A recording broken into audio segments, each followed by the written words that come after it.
We are recording. Thanks everyone for tuning in. Have a great rest of your week and we'll see you next time. Oh, I just blinked and it's over, huh? Indeed.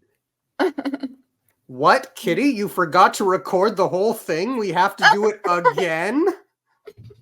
What, Kitty? Well, you were okay. asleep for the first half an hour of what would be our recording time?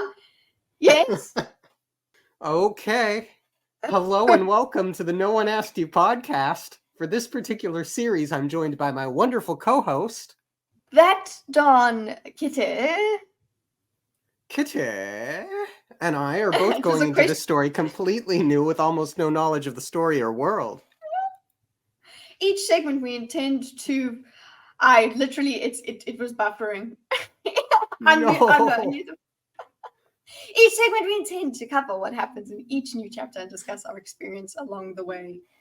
This is Mistborn Abridged, a blind read-through, and today we are covering chapter 22? 21. Oh, it's 21. Let's go back. And today this is Mistborn Abridged, a blind read-through. Today we are chaptering. Today we are chaptering chapter. This is Mistborn Abridged, a blind read-through, and today we will be covering chapter 21. Chapter 21. Yes. Okay. So, Kitty, I don't think I liked this chapter. Yeah, look at this as a new experience for us, because I also was just like, oh, I don't like this. I don't like that. Yeah. And for a lot of different reasons. Like, I don't think it is just the dark Kelsier of it. It feels as if this chapter was written at a different point in time and then sort of slotted into the story. Does that make sense? Okay, yeah. It felt, and I hope that as we go through it, I'll be able to articulate why it is that I feel this way. But there's just something that felt sort of tonally off for me.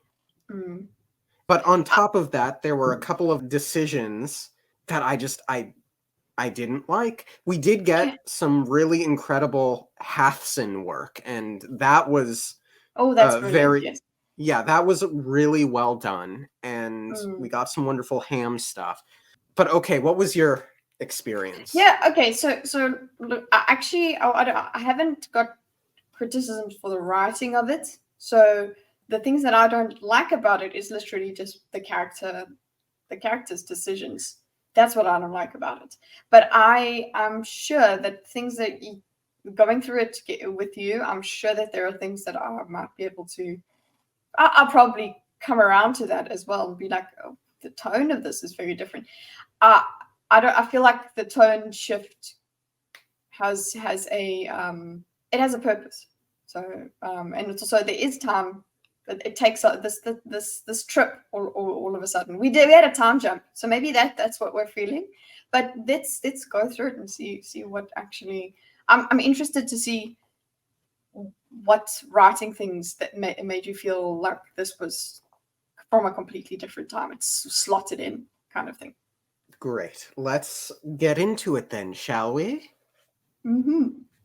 Oh, but before we do, I will say, I'm a little apprehensive at the prospect of trying to articulate certain elements of the writing that I dislike. Like, it's one thing to say that Sazed and Vin shouldn't be mentioning Kelsier's name at the ball, right? That seems like a fairly obvious thing to critique. But when I talk, or when I try to articulate something that I struggle to put into words, it's like, who are you to be criticizing Brandon Sanderson? He is tremendously more talented than you are, you being me in this situation. Oh, so you're apprehensive about that. That's like, no. Having any sort of criticism about it is it's natural. That's you're consuming media. You're going to have notes about it. Right. And it's okay. It's not like you're going, oh, well, Brandon Sanderson is now absolutely horrible because there's this one chapter, oh my God, that I don't like. Right. No, So I will just highlight up front here, I'm still absolutely loving this book. There is so much incredible stuff going on. Okay, we'll get into it. Let's We'll get actually into it. start the Yeah. chapter. The hero of ages shall be not a man, but a force. No nation may claim him, no woman shall keep him, and no king may slay him. He shall belong to none, not even himself. Short and sweet this time. Yeah. So when I read that first sentence, the hero of ages shall be not a man, but a force, my mind immediately goes to, I don't know if it's fair to call it a trope at this point, but the whole, well, if it says he shall not be a man, it must be a woman. I am no man. Yeah. And Yes. and then, of course, the prophecy at the Game of Thrones. Oh, in this translation, it could be man, but it could be woman. So my mind went to Vin, because we have said repeatedly that we think that Vin might be, or at least I think Vin might be the girl who's the key to everything. Yeah. She's I certainly special. Yeah. Yeah, but the passage continues to use the word him. So I would be disappointed moving forward if Brandon Sanderson does try to pull one of those linguistic tricks. You know what I mean? Yeah, I would, because it's a knock-on effect. It does not make sense. There needs to be a different kind of I would say, yeah, there would need to be a different explanation for it to be a woman. That gender change would need to make more sense. I agree with you. It's a bit too easy that way. And what happens in this chapter, it seems clear to me that the passage could be referring to Kelsier specifically. Yes, exactly. This is very much this. Okay, this is brought back just the idea of just a lot of the time in this chapter from it created this epigraph, created this connection the whole way through for me, and I was comparing Kelsier to the Lord Ruler the whole way through. And this is one of the epigraphs that actually its message was, maybe it's because it's short and sweet, my brain was able to hold it very nicely. The the whole way through, this makes it seem like it does frame it that Kelsier is a possible hero of ages, because he is basically in this chapter, he is fostering this thing that he is not just a man but a force. He creates that. I'm not saying that I agree with that, but with this as an anchor point, it's not a man but a force. And then you go and see what Kelsier does in this chapter, you're like, oh, it really, this for me was the most obvious of epigraph chapter connections. Because we've been talking about what each one kind of brings to the rest of the chapter, and this one for me was the most obvious. Right. But an asterisk to all of this, the first page and a half of this chapter is the epigraphs. Yes, from previous chapters, yeah. And it recontextualizes the earlier epigraphs, because the epigraphs we've gotten thus far have been missing text. And that was a choice by Brandon Sanderson that I really kind of dislike now. I do not trust any of the epigraphs anymore. Because when you're quoting something in an essay or an article or something and you're taking out parts, you're supposed to put like something in brackets to note that a part has been removed. And he does not do that in the epigraphs. So we are getting fragments that look like a complete paragraph in the earlier epigraphs, but really there's a bunch of stuff written in between those sentences.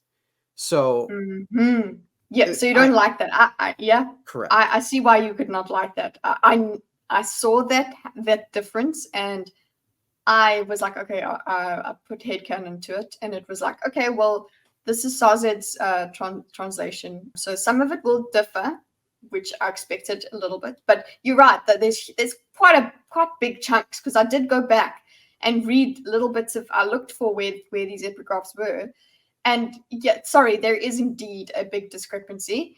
and it didn't upset me as a creative choice. I was like, I guess you saying, oh, I don't trust it. I'm just like, yeah, I like that taking all of this stuff out of context made a difference. I like that. I like that sneaky that he did. I do. I don't know why.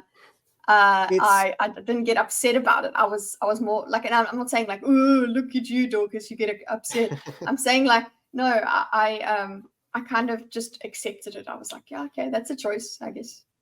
Well, it's an interesting thing because I'm trying to imagine it from Brandon Sanderson's perspective as he's writing it. And I'm wondering retroactively, what would the effect have been on us had we had those brackets in the epigraphs the first time we read through the chapter? And yes, it would have brought on so much more. It would have brought on any kind of context of like, what is this? Like having omissions, denoting omissions is telling us that we are getting a quote from something and what is the point of this? That we know that something's been taken out, but he obviously didn't want us to know that. He didn't want us to know that until now. So that effect hits us differently. Yeah. Right. So it just, I feel a little bit like I've been tricked in some way. And I don't necessarily think that was Brandon Sanderson's intention. And the stuff that he omitted doesn't seem to have been terribly important to that chapter or each individual chapter. But it's just, I feel like I would have liked to have known. Or you could even do something like denote portions as unintelligible or something.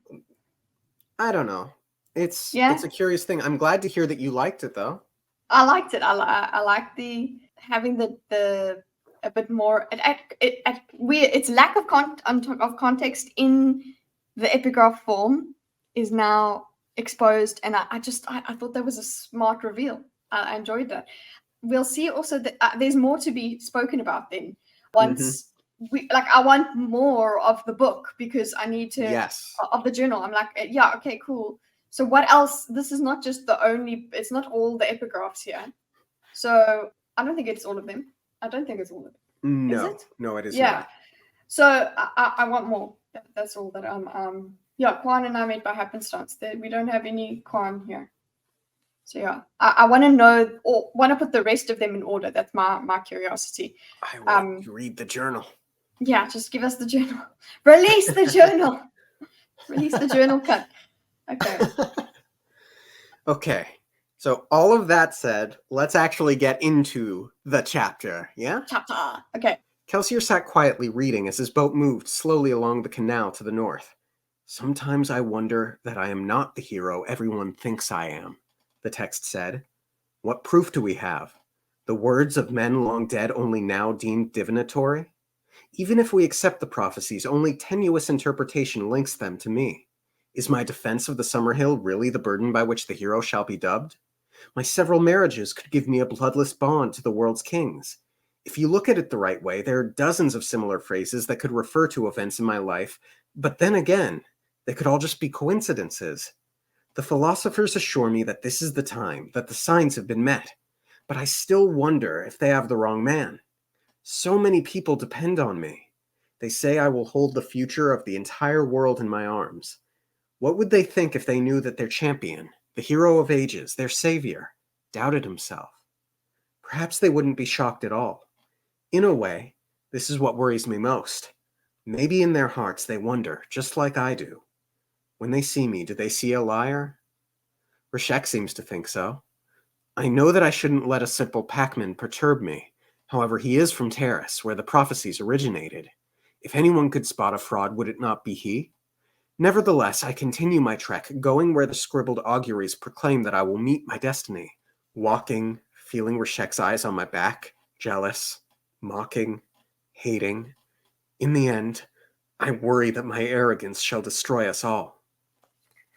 All right. New things in this, obviously, because now this is the contextualized scripts of epigraph. Yes. Not all of it, obviously, but a few of them. Yes, and we officially learned that the epigraphs that we have been reading are not chronological, Mm-hmm. right? So much of this, not all, but much of this passage is the prologue epigraph. But then if you go to chapter 1, which should be around here somewhere, you get, I consider myself to be a man of principle, which Mm-hmm. is not in this Not in here. section. Yeah. So we've been shown that there is no chronology in the the excerpts have been chosen for the way that they relate to that current chapter's Theme. So- Yeah, or events. events, yeah, something like that. There's a connection between them. It's not chronology. It's not time, which we knew. It's more confirmation. I say we knew, but now we know. Right. Yeah, and you do feel that it was, I don't know. Again, I appreciate this sudden reveal, this mechanism of, we had these little bits, and now we see what they actually. The mystery of the epigraph something has been revealed to us by reading this. This is what we wanted from the journal, Yes. the revelation. Now, whether we're happy with what has been revealed or not, from a meta perspective, that's a different discussion. I think we can get really into it as a mechanism, a writing mechanism, when we actually do a epigraph diagram. Basically, I think we can do that. But Which I'm yeah, looking forward to. I need it, okay? Because there's lots of stuff that I'm like, I want to go and actually just examine this really down to the finest detail. But the easy stuff that comes out, obviously, is new stuff. Right. Do you want to So talk about that? Yeah. right. So the part that was cut from the prologue epigraph comes after I'm not the hero everyone thinks I am, in which we have this paragraph about the proof. What are these coincidences? What in my life applies to these prophecies? We get this defense of Summer Hill, several marriages. So if he started as a humble son of a blacksmith in Mhm. Clenium, Mhm. it seems at some point he defended something important. If we can trust the son of a blacksmith passage, which now I don't know if we can. One, because we know that things are being cut from these epigraphs, but two, we also had that discussion about how that epigraph had a tone shift as well.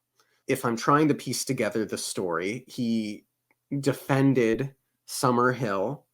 It's possible that from that action, he married a noble lady. There's some. This is more of the intrigue. It's the normal epigraph intrigue, but we're just trying to figure out things that happened to him. So he's got several marriages, which also, I'm wondering, okay, so you're saying he could have had a normal marriage. Are you saying that? Like, he could have had like a humble marriage, and then the defense of the Summerhill turned him into. No, so Okay. I'm imagining right now that the act of defending Summer Hill was something that brought this peasant, son of a Mhm. blacksmith, into notoriety and Mhm. was offered some sort of marriage with the king's daughter or something like that, Yeah. which feeds into these prophetic Bloodless slime. snippets. Yeah. Yeah. But then Uh, also in context with because we were talking about how some of this can sound like Kelsier. So, there's this thing of it could be wrong, that the prophecies could be wrong. That's it's a great theme that, remember when we first spoke about prophecy and just the way it can fit in a lot of that it's tricky. You can easily twist things to say, no, look, this is real. This is the prophecies are fulfilled. Look, because he defended this hill. It was a hill. There's hills that in this area. It's not called Summer Hill, but whatever. He defended a hill, so now the signs have been met. So there's that tricky sort of aspect of prophecy that has continued, obviously through these coincidences that as he calls them. yes. I You mean, confused. there are many people who delude themselves into thinking that they are right Joseph Campbell's The Hero's Journey, Mhm. it's this idea that of the monomyth, right? So if we are the hero of our own story, we can all look to challenges that we have faced in our life, and you can do these little tricks in your mind. Although clearly the Lord Ruler at this stage in his journey Mhm. is still doubting it. It's more like other people are telling him. Other people have observed his life and are saying these things rather than him. Yeah, he hasn't deluded himself that on his own. If you know what I'm saying. Yeah. He's had people. I just want to read the Lord Ruler's life story, okay? That's it. Yeah, it's just I want all of this now. This is only one little passage that actually is put in context here. This is what we've been given, and I like the frustration, but I hope we'll get more. we shall. We will. I hope so. And yes, little caveat or whatever that yes, differences that we may pick up. I don't know.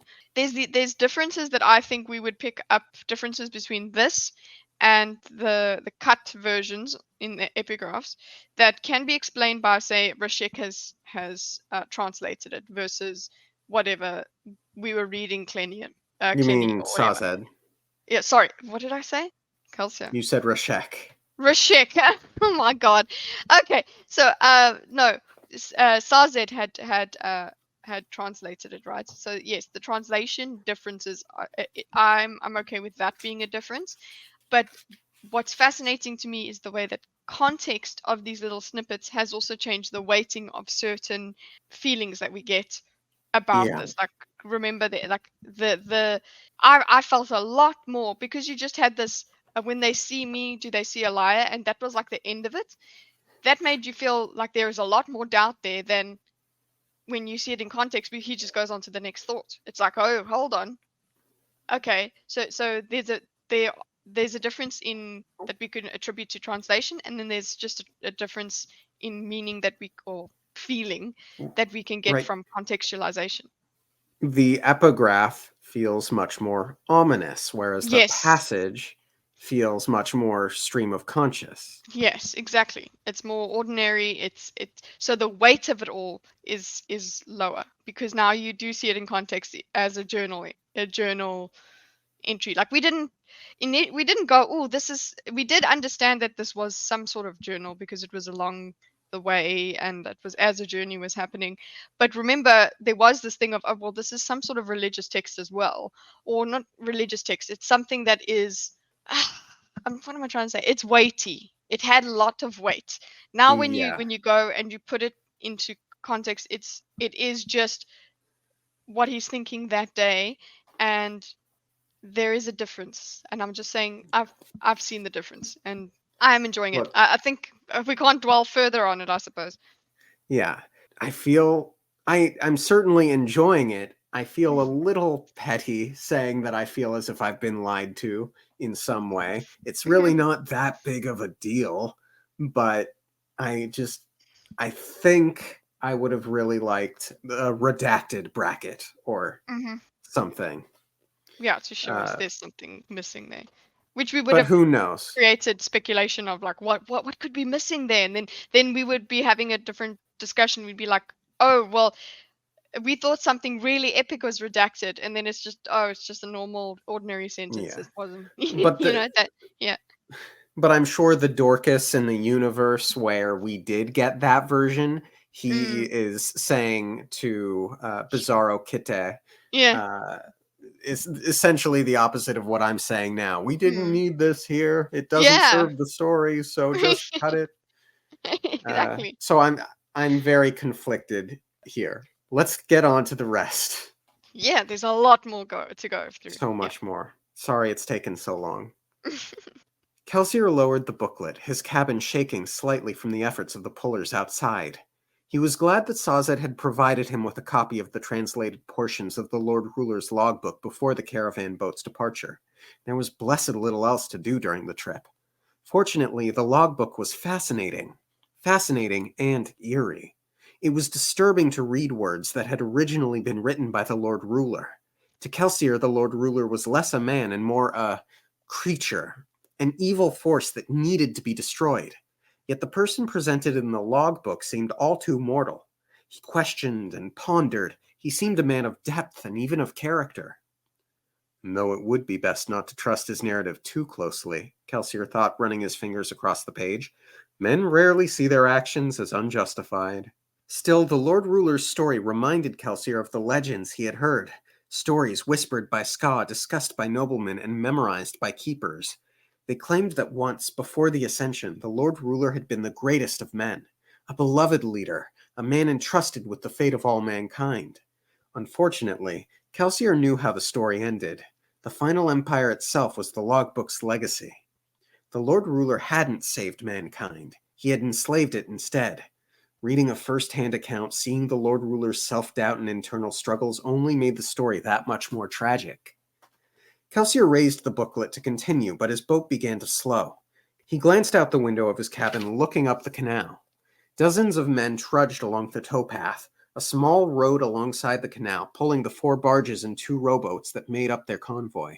It was an efficient, if labor-intensive, way to travel. Men pulling a barge across the canal could move hundreds more pounds of weight than they could if forced to carry packs. The men had pulled to a stop. Ahead, Kelsier could make out a lock mechanism, beyond which the canal split into 2 sections, a kind of crossroads of waterways. Finally, Kelsier thought, his weeks of travel were over. Kelsier didn't wait for a messenger. He simply stepped out onto the deck of his narrowboat and slipped a few coins from his pouch into his hand. Time to be a bit ostentatious, he thought, dropping a coin to the wood. He burned steel and pushed himself into the air. He lurched upward at an angle, quickly gaining a height where he could see the entire line of men, half pulling the boats, half walking and waiting for their shifts. Kelsier flew in an arc, dropping another coin as he passed over one of the supply-laden barges. Would-be soldiers looked up, pointing in awe as Kelsier soared above the canal. Kelsier burned pewter, strengthening his body as he thumped to the deck of the narrowboat, leading the caravan. Yedden stepped out of his cabin, surprised. "Lord Kelsier, we've, arrived at the crossroads." Okay. Mm-hmm. So that's my first gripe or concern here is Yedden's use of the word Lord Kelsier. Mm-hmm. I feel like he is altogether way too slavish in this chapter to Kelsier for a lot of different reasons. And Yeah. it really feels to me part of this tonal shift, as if it was written at a separate time and then slotted in, is the last time Yedden was with Kelsier, he did not say Lord Kelsier. And I Yeah. didn't feel like there was any indication that it was building to that point for Yedden. So it seems a bit out of place. I mean, what is to be remembered here is that they've been traveling for weeks, so there is a time jump here. We don't know what has caused this, and I know it's a bit of lampshading, but we do get some reference to the change in Yedden going forward. So it would be interesting to look into that. But I do agree. All of a sudden, he's Lord Kelsier. Wasn't he just Kelsier before? Why is he a lord? He's not a lord. And why And does Kelsier want to be called a lord if yeah, he hates noblemen so much? yeah. Why is he allowing this? Where did this come from? I agree. I'm like, what? I don't know where it came from. I want to know where it came from. And That's it. right. So it's really strange to me that Yedden would want to start calling him Lord Kelsier, even if he does become tremendously more deferential to him. It really diminishes Yedden's character in my mind because, yes, he's sort of a less than to the crew or in a lesser position, but he really should be equal to them Yeah, or considered yeah. equal to I him. just, yeah, I don't know why he would have said Lord Kel. It's very strange, and it is. I feel like that is. I mean, it's on purpose. I mean, we do notice this difference. I just want to know what the reasons are underneath it because it needs to be a very good reason. Because I'm perplexed. Right. And uh, I like I know how hard I was on Yedden in the earliest of chapters, but I had really, really enjoyed his development. I enjoyed the calming downness that he was experiencing, but then it's like he starts at a 1 and in his development, and then he clocks to a 2, then he clocks to a 3, and then suddenly he's at an 11 or a 12, and it's just very strange to me. Like we thought he was gathering confidence in himself, or confidence in the movement and everything. So the confidence wouldn't necessarily transfer into this Lord Kelsier thing. That would actually make him just continue Yes. to call him Kelsier. Yeah. He would leave the Lordness behind. I Um, never once got servile from Yedden yeah. in any of the other chapters, which is why this is Yes. disconcerting for me. Yeah. If anything, he has yes, he had reverence for like it was funny. It was humorous the way that he was like, "Oh no, you're gonna kill noblemen." It's like, yeah, but that's what we're here for. Yedden. Incompetent does not mean Yeah. servile. Yeah, so it's a weird. There's enough time jump and enough lack of we don't know what happened for it to realistically have happened, but and yeah, but we would need that in order for this to make sense. We need that still. That's pending. You Right. can't continue And like this. Like actually, I need to understand how this happened. What? Yeah. right. And Kelsier throughout this chapter just seems to infantilize him. He does say a few nice things about Yedden in this chapter, but I really feel like it's infantilizing in a way. And Yeah. Brandon Sanderson tried in the previous chapter through Vin and Marsh to say that Kelsier was building toward, I think, the Kelsier that we have in this chapter. The problem for me, though, was that Kelsier was nothing like this in the last Yeah. POV chapter that we had, and beyond that, Kelsier was on a positive arc. Yeah, this came out of nowhere. You kind of I think it was a choice. I think he did this on It's not like a lack of attention that oh no, we were supposed this is not supposed to be jarring. I think this is supposed to be jarring. I Um suppose, and a little bit of yeah. spoiler for the last sentence of this chapter is about there's always another secret or something to that effect. So Yeah. I hope that with the full picture, this jarring juxtaposition will make sense, but Yeah, it feels. Go on. I, I feel like I don't know Kelsier as well as I thought. I'm very Yeah. Yeah, we need to get into it. We need to I think as we go along, let's try and like, keep that in mind of like how he's different. I can you see the thing is the character that he shows in this chapter, I can see evidence of it previously. But like you said, it was not he was on a trajectory sort of away from those traits, or he was on a trajectory that understood those sort of traits and would not want to inflate them. But what that last line does make me think is like, whoa, whoa, whoa. He's got some other ideas. He has some other thoughts about who he is and what his purpose is. Yes, Maybe. this is a very evil Kelsier. Like I'm still trying to plot him on the D&D alignment chart. This one, he is very south of neutral. Yeah, he's there. There's something here, and I'm just yeah. Next chapter we need to get to it. Yes. But I think that just try and just remember, like as we go forward, like let's point out differences. Yeah. So that we can understand this feeling that we had, this jarringness of like, whoa, where the frack did this come from? And yes, I know that there's time in between here, but still, you're like, he made the decision to skip that time. Yes, and that time was spent traveling. The assumption on my part is that not a lot happened over the month of travel. Yeah, exactly. That you just because he's talking about how mundane and just finally, like if it was an eventful couple weeks, then it would have, there would be a different context given. If something happened that was worth knowing, we would know it. Mm-hmm. Like, it would be written. Yeah. Yeah. Anyway, I can see that, Kelsier said, glancing back along the line of boats. The men on the towpath spoke excitedly, pointing. It felt strange to use allomancy so obviously in the daylight, and before so many people. There's no help for it. This visit is the last chance the men will have to see me for months. I need to make an impression. Give them something they can hold on to if this is all going to work. Shall we go see if the group from the caves has arrived to meet us? Kelsier asked, turning back to Yedden. Of course, Yedden said, waving for a servant to pull his narrowboat up to the side of the canal and throw out the plank. Yedden looked excited. He really was an earnest man, and that much Kelsier could respect, even if he was a bit lacking in presence. Most of my life I've had the opposite problem, Kelsier thought with amusement, walking with Yedden off the boat. Too much presence, not enough earnestness. Agreed. We were just talking about how we're not sure of who Kelsier is now. And he's got all this presence. And now I'm like, yeah, you there was no earnestness. Where's the earnestness?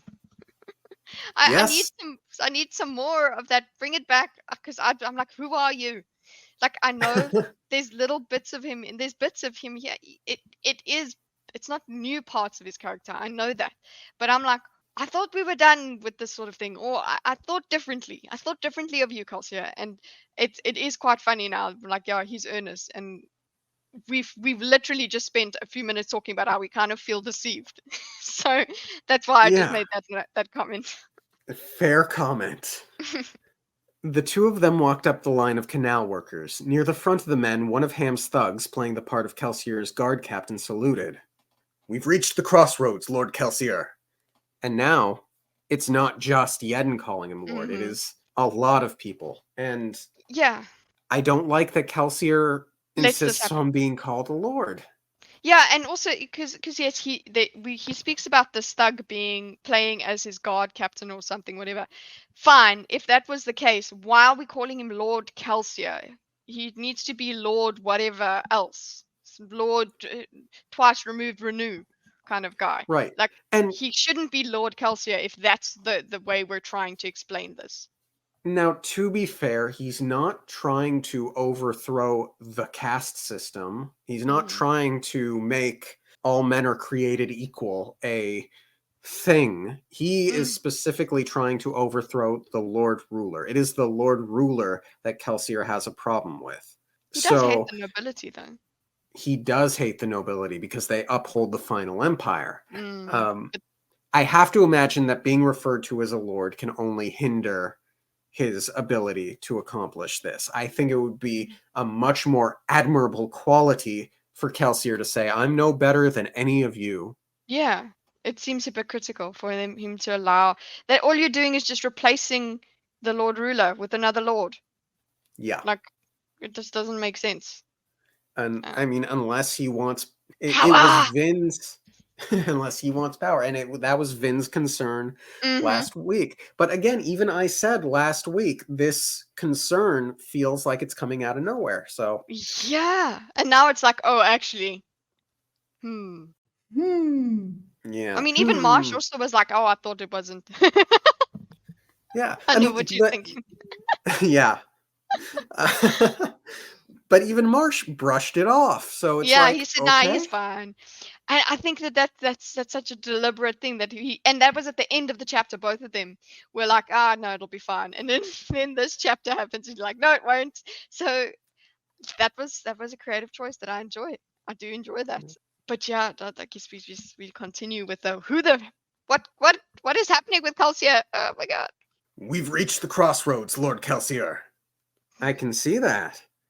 A dense stand of birch trees grew ahead, running up a slope into the hills. The canals ran away from the woods. There were better sources of wood in other parts of the final empire. The forest stood alone and ignored by most. Kelsier burned tin, wincing slightly at the suddenly blinding sunlight. His eyes adjusted and he was able to pick out detail and a slight bit of motion in the forest. There, he said, flipping a coin into the air, then pushing it. The coin zipped forward and thocked against a tree. The prearranged sign given a small group of camouflaged men left the tree line, crossing the ash-stained earth toward the canal. Lord Kelsier, the foremost man said, saluting. My name is Captain Demir. Please gather the recruits and come with me. General Hammond is eager to meet with you. Captain Demel was a young man to be so disciplined.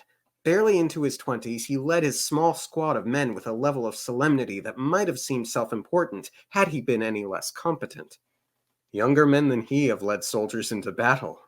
Just because I was a fop when I was that age doesn't mean that everyone is. Look at poor Vin. Only 16, already a match for Martian seriousness. I have to appreciate that. What? His insight. So as much as we're like, who are you, Kelsier, right now?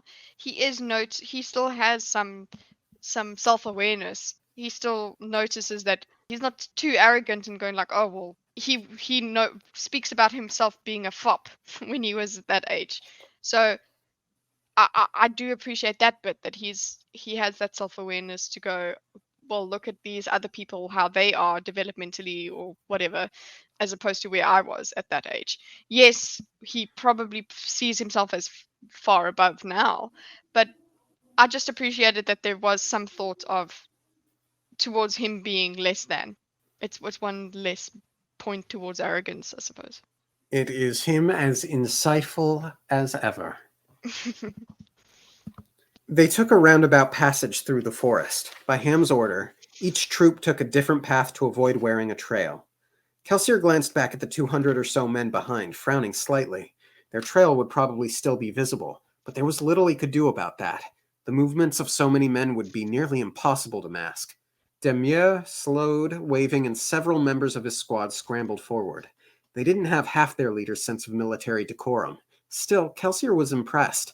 The last time he'd visited, the men had been typically ragtag and uncoordinated, like most Scot outcasts. Ham and his officers had done their work well. The soldiers pulled away some false underbrush, revealing a crack in the ground. It was dark within, the sides jutting with crystalline granite. It wasn't a standard hillside cavern, but instead a simple rent in the ground leading directly down. Kelsier stood quietly, looking down at the black stone-laced rift. He shivered slightly. Kelsier? Yedden asked, frowning. What is it? Yay, there's no lord! Yeah. Good. It reminds me of the pits. They looked like this. Cracks in the ground. Yedden paled slightly. Oh, Kelsier waved dismissively. I knew this was coming. I climbed down inside those caves every day for a year, and I always came back out. I beat them. They have no power over me. To prove his words, he stepped forward and climbed down into the thin crack. It was just wide enough for a large man to slip through. As Kelsier descended, he saw the soldiers, both Demieux's squad and the new recruits, watching. He had intentionally spoken loud enough for them to hear. Let them see my weakness, and let them see me overcome it. They were brave thoughts. He is. This is in context of the epigraph as well. This hero being more a force, not just a man. So he, like, Kelsier is experiencing these emotions, but he's also putting on a show. He's making decisions based on what everything's going to look like, and I'm feeling like that's disingenuous, and it's Manipulative. I'm not feeling manipulative. That's it. I'm feeling uncomfortable with it, because here is a moment where it's like, oh my gosh, that's the trauma of the pits of Hathsin. That's crazy. So you ready for that? But he is already turning his actions into propaganda. Yes. I see it. I know. I see the necessity of this, but I'm not comfortable with it. Yeah, not in this way. It's especially, it's not feeling. I'm not feeling comfortable with it. They were brave thoughts. However, once he passed beneath the surface, it was as if he were back again, smashed between two walls of stone, questing downward with shaking fingers. Cold, damp, dark. Slaves had to be the ones who recovered the atium. Allomancers might have been more effective, but using some forms of allomancy near atium crystals shattered them. So the Lord Ruler used condemned men, forcing them into the pits, forcing them to crawl downward, ever downward. Pause. Yes. In my edition, it says, allomancers might have been more effective, but using allomancy near atium crystals shattered them.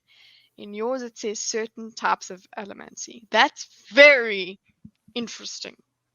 Yeah, that's a big difference. That is a massive difference. I'm kind of like, I'm wondering if, because I still haven't bought my my one of the next book. I'm wondering if I buy. I suppose I should buy the same sort of edition because I like noticing these differences.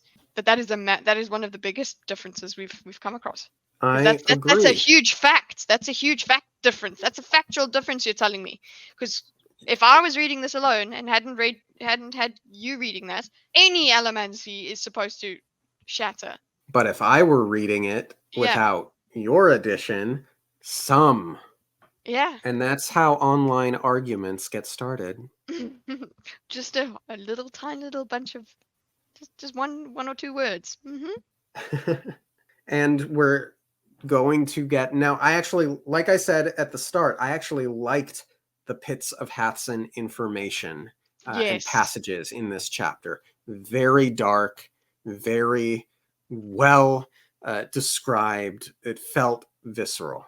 Yeah, like he's going back into this trauma, and as much as he's trying to put a positive spin on it or whatever, this is still his real. He's getting real flashbacks. He's getting real PTSD. re-traumatization. Yeah, it's still happening. So yeah, that is one part of this chapter that I really held on to, because it's like, yeah, this is real stuff. As much as he's trying to put the spin, it's like, ooh, yeah, and it's well written. You feel the claustrophobia, you feel the fear. Oh, very good.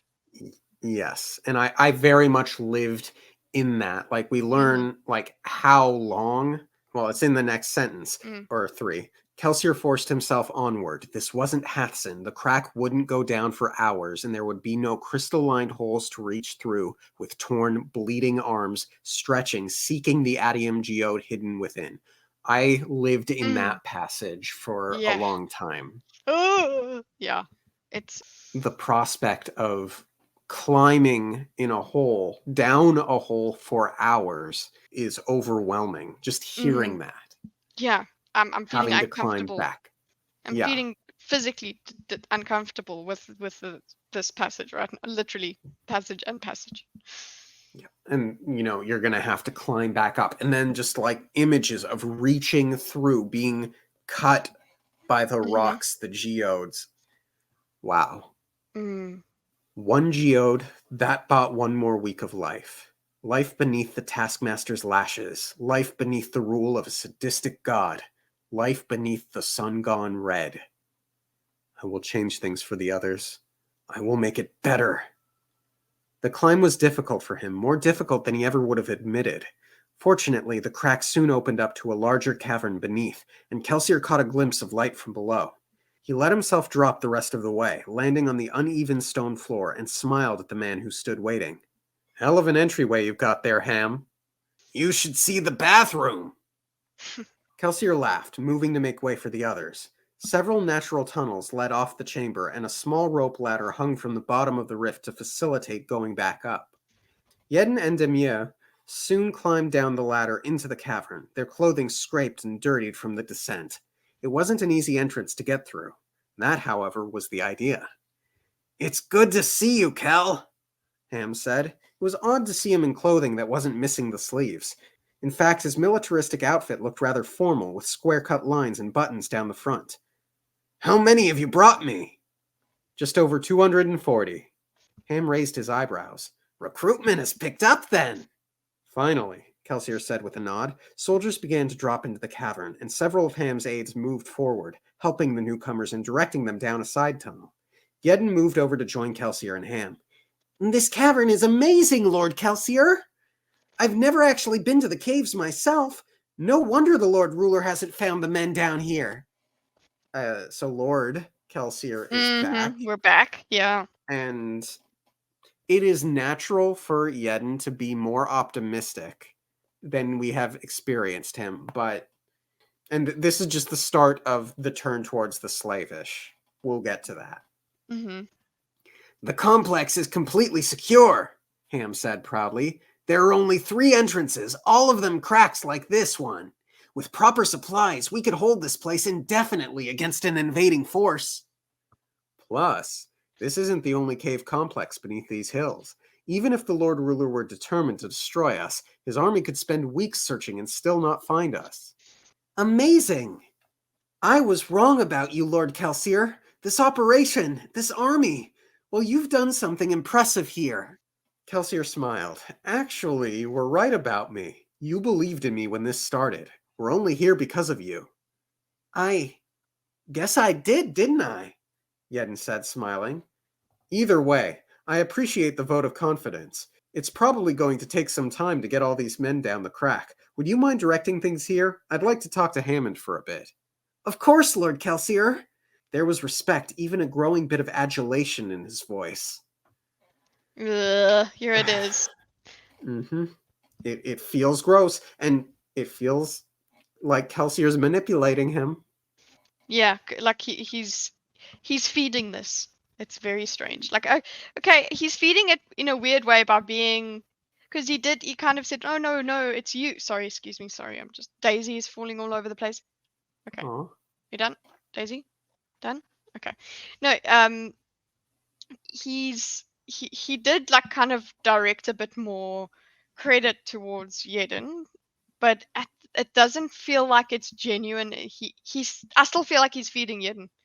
He's feeding this adulation, and Yes. the noticing of it, Kelsier hasn't.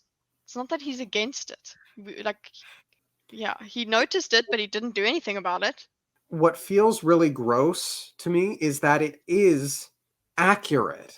Yedden did believe in him from the beginning in this sense. He was like, he didn't. Like, he was very self-defeating, but nevertheless, he did commit to this plan. So there is truth in the compliment. But the Kelsier of previous chapters, I think would have felt more like Kelsier was genuinely trying. Do you need to get that? Yeah, I need to get that, sorry. And also, I just realized my microphone was on the wrong microphone. So, chaos! Just chaos! All the chaos.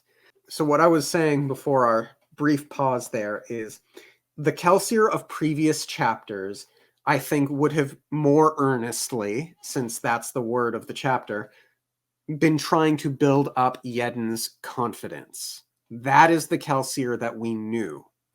But this Kelsier, the Kelsier in this chapter specifically, it feels like he is deliberately misleading Yedden or infantilizing him.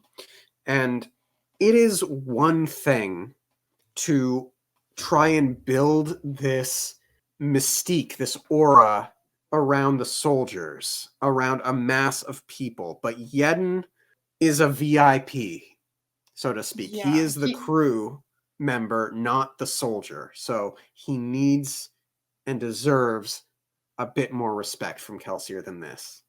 Did you want to speak, Kitteh? Sorry, I had the door. I was on mute because the doorbell was going to go, and I didn't want the doorbell to go in between what you were talking when you were talking. So, yeah, this is a manipulative Kelsier, and I'm not comfortable with it.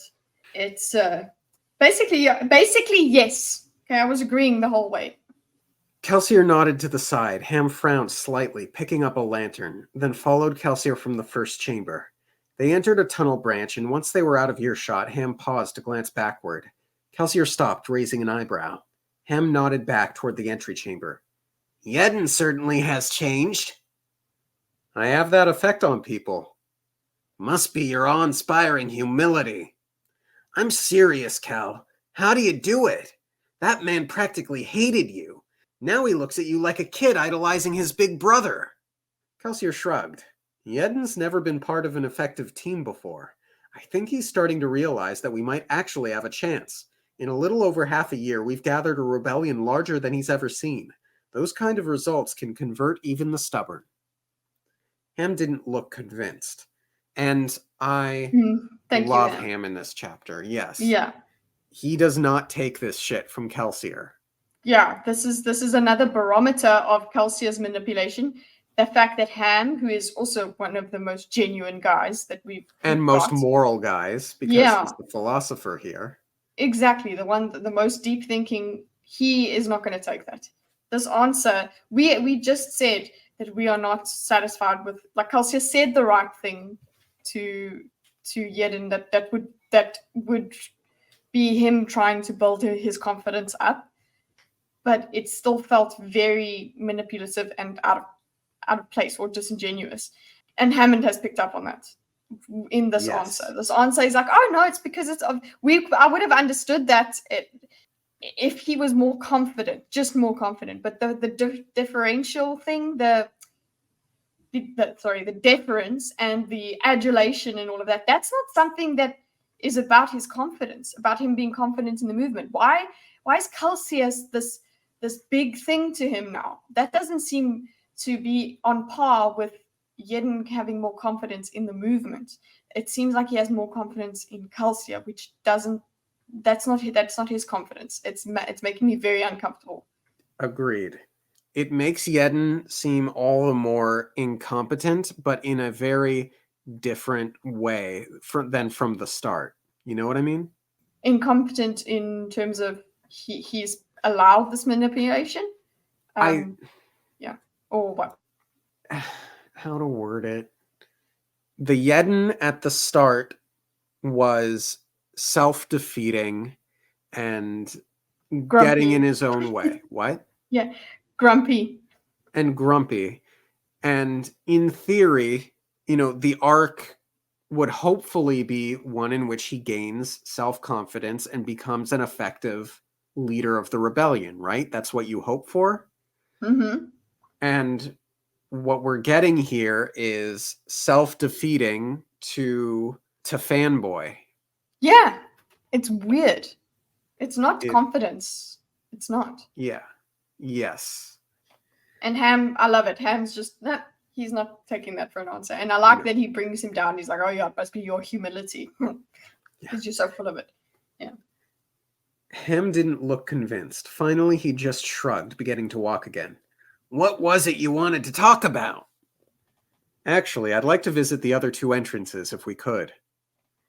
Ham nodded, pointing to a side tunnel and leading the way. The tunnel, like most of the others, hadn't been hollowed by human hands. It was a natural growth of the cave complex. There were hundreds of similar cave systems in the Central Dominance, though most weren't as extensive, and only one, the Pits of Hathsin, grew atium geodes. Anyway, Yedin's right, Ham said, twisting his way through a narrow place in the tunnel. You picked a great place to hide these people. Kelsier nodded. Various rebel groups have been using the cavern complexes in these hills for centuries. They're frighteningly close to Luthadel, but the Lord Ruler has never led a successful raid against anyone here. He just ignores the place now. One too many failures, probably. It was around this time that I noticed that a lot of the dialogue in this chapter is exposition. Mm-hmm. Just noteworthy. Yeah. It is noteworthy. Noted. I don't doubt it. With all the nooks and bottlenecks down here, this would be a nasty place to have a battle. He stepped out of the passageway, entering another small cavern. This one also had a rift in the ceiling, and faint sunlight trickled down. A squad of 10 soldiers stood guard in the room, and they snapped to attention as soon as Ham entered. Kelsier nodded approvingly. 10 men at all times? At each of the 3 entrances. Good. He walked forward, inspecting the soldiers. He wore his sleeves up, his scars showing, and he could see the men eyeing them. He didn't really know what to inspect, but he tried to look discriminating. He examined their weapons, staves for 8 of the men, swords for 2, and dusted off a few shoulders, though none of the men wore uniforms. I like that detail, by the way, that there are uniforms for the captains, but they can't or don't get... They can't, yeah, they can't, and that's very good. It's a good detail. Good. It's realistic. Yeah. Exactly. Finally, he turned to a soldier who bore an insignia on his shoulder. Say that fast. Finally, he turned to a soldier who bore an insignia on his shoulder. That's a cool tongue twister. Nicely done. Thank you. Who do you let out of the cavern, soldier? Only men bearing a letter sealed by General Hammond himself, sir. No exceptions? No, sir. And if I wanted to leave right now? You'd stop me. No one is exempt, soldier. Not me, not your bunkmate, not an officer, no one. And if they don't have that seal, they don't leave. Yes, sir. Good man. If all of your soldiers are this fine, General, then the Lord Ruler has good reason to be afraid. The soldiers puffed up slightly at the words. Carry on, men, Kelsier said, waving for Ham to follow as he left the room. That's a neat interaction. That felt a little bit more genuine. A little bit but more it also, earnest, yeah. But it also felt because it was the right place to do that. Yes. It's for the Yeden's men. not the guy to do that to. I'm sorry. Yeah, exactly. It's for the men. It's because you need this. You need the men to. You don't have much time to interact with the men, so you need to do these little focused interactions. Morale. Yeah, for morale, you need to do these tiny little moments that will carry through. That makes sense. It feels a lot more genuine, but And less you're manipulative. less Less manipulative. individually harmful. Yeah, it's and you can't, because you want him to give them morale, and you want him to say these things in front of them. We've seen Kelsier know what people need to hear. We've seen him do that. So I'm okay with him doing it here. This doesn't make me feel as uncomfortable. It does keep me in mind of the epigraph. The hero of ages will be a force, basically. Exactly. He's implanting this idea into them. This is the whole way through. There is this him being a force.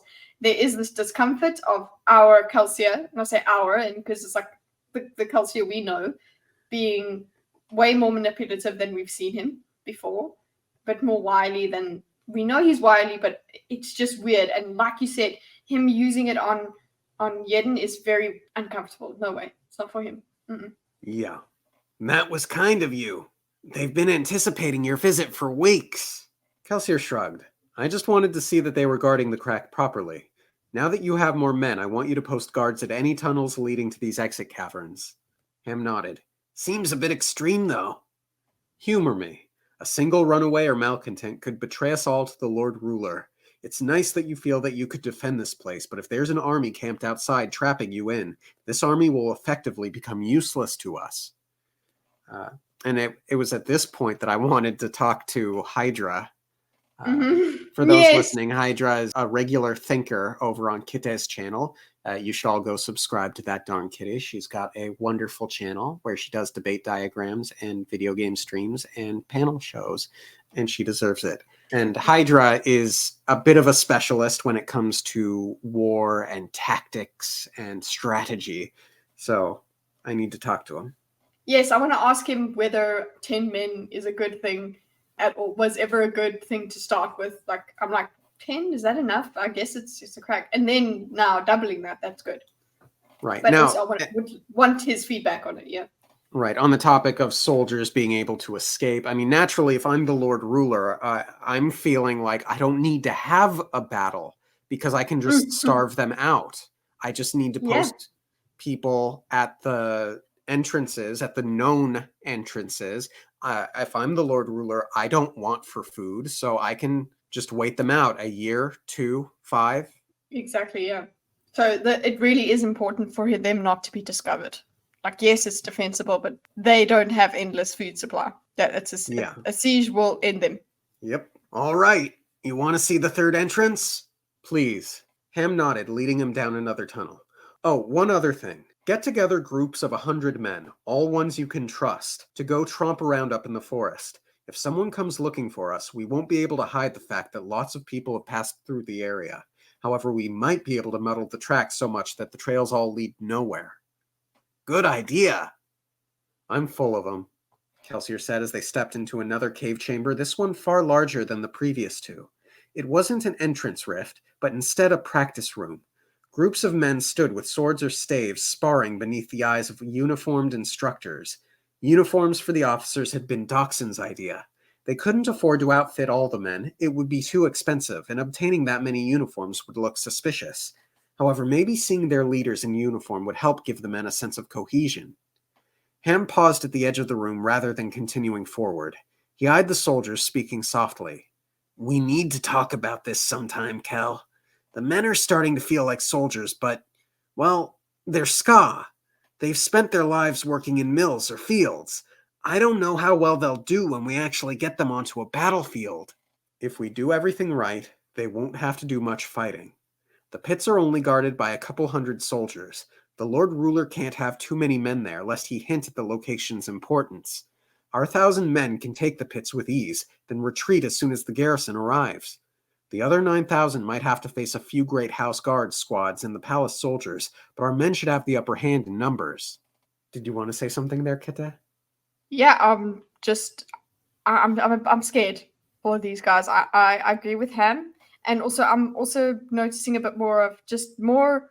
I'm just loving Ham and having him there in comparison to what Kelsier is about in this chapter is very important. Ham is concerned about these soldiers. Ham is concerned about what could happen to them, but Kelsier is just like, oh, okay, whatever.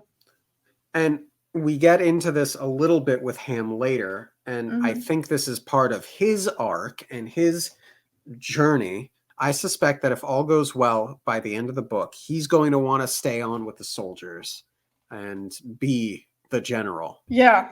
I think he's found his calling, so to speak. Yeah, he's moved out of this just being.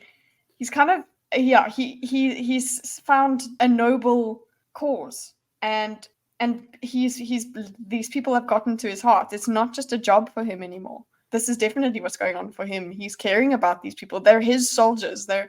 He's been building this bond over here. Responsibility. No, that just makes me think of Madam Web. Ham nodded, though his eyes still seemed uncertain. What? Kelsier asked, leaning against the smooth, crystalline mouth of the cavern juncture. And when we're done with them, Kel? Once we have our adium, we give the city and the army over to Yedden. Then what? That's up to Yedden. They'll be slaughtered. 10,000 men can't hold Luthadel against the entire final empire.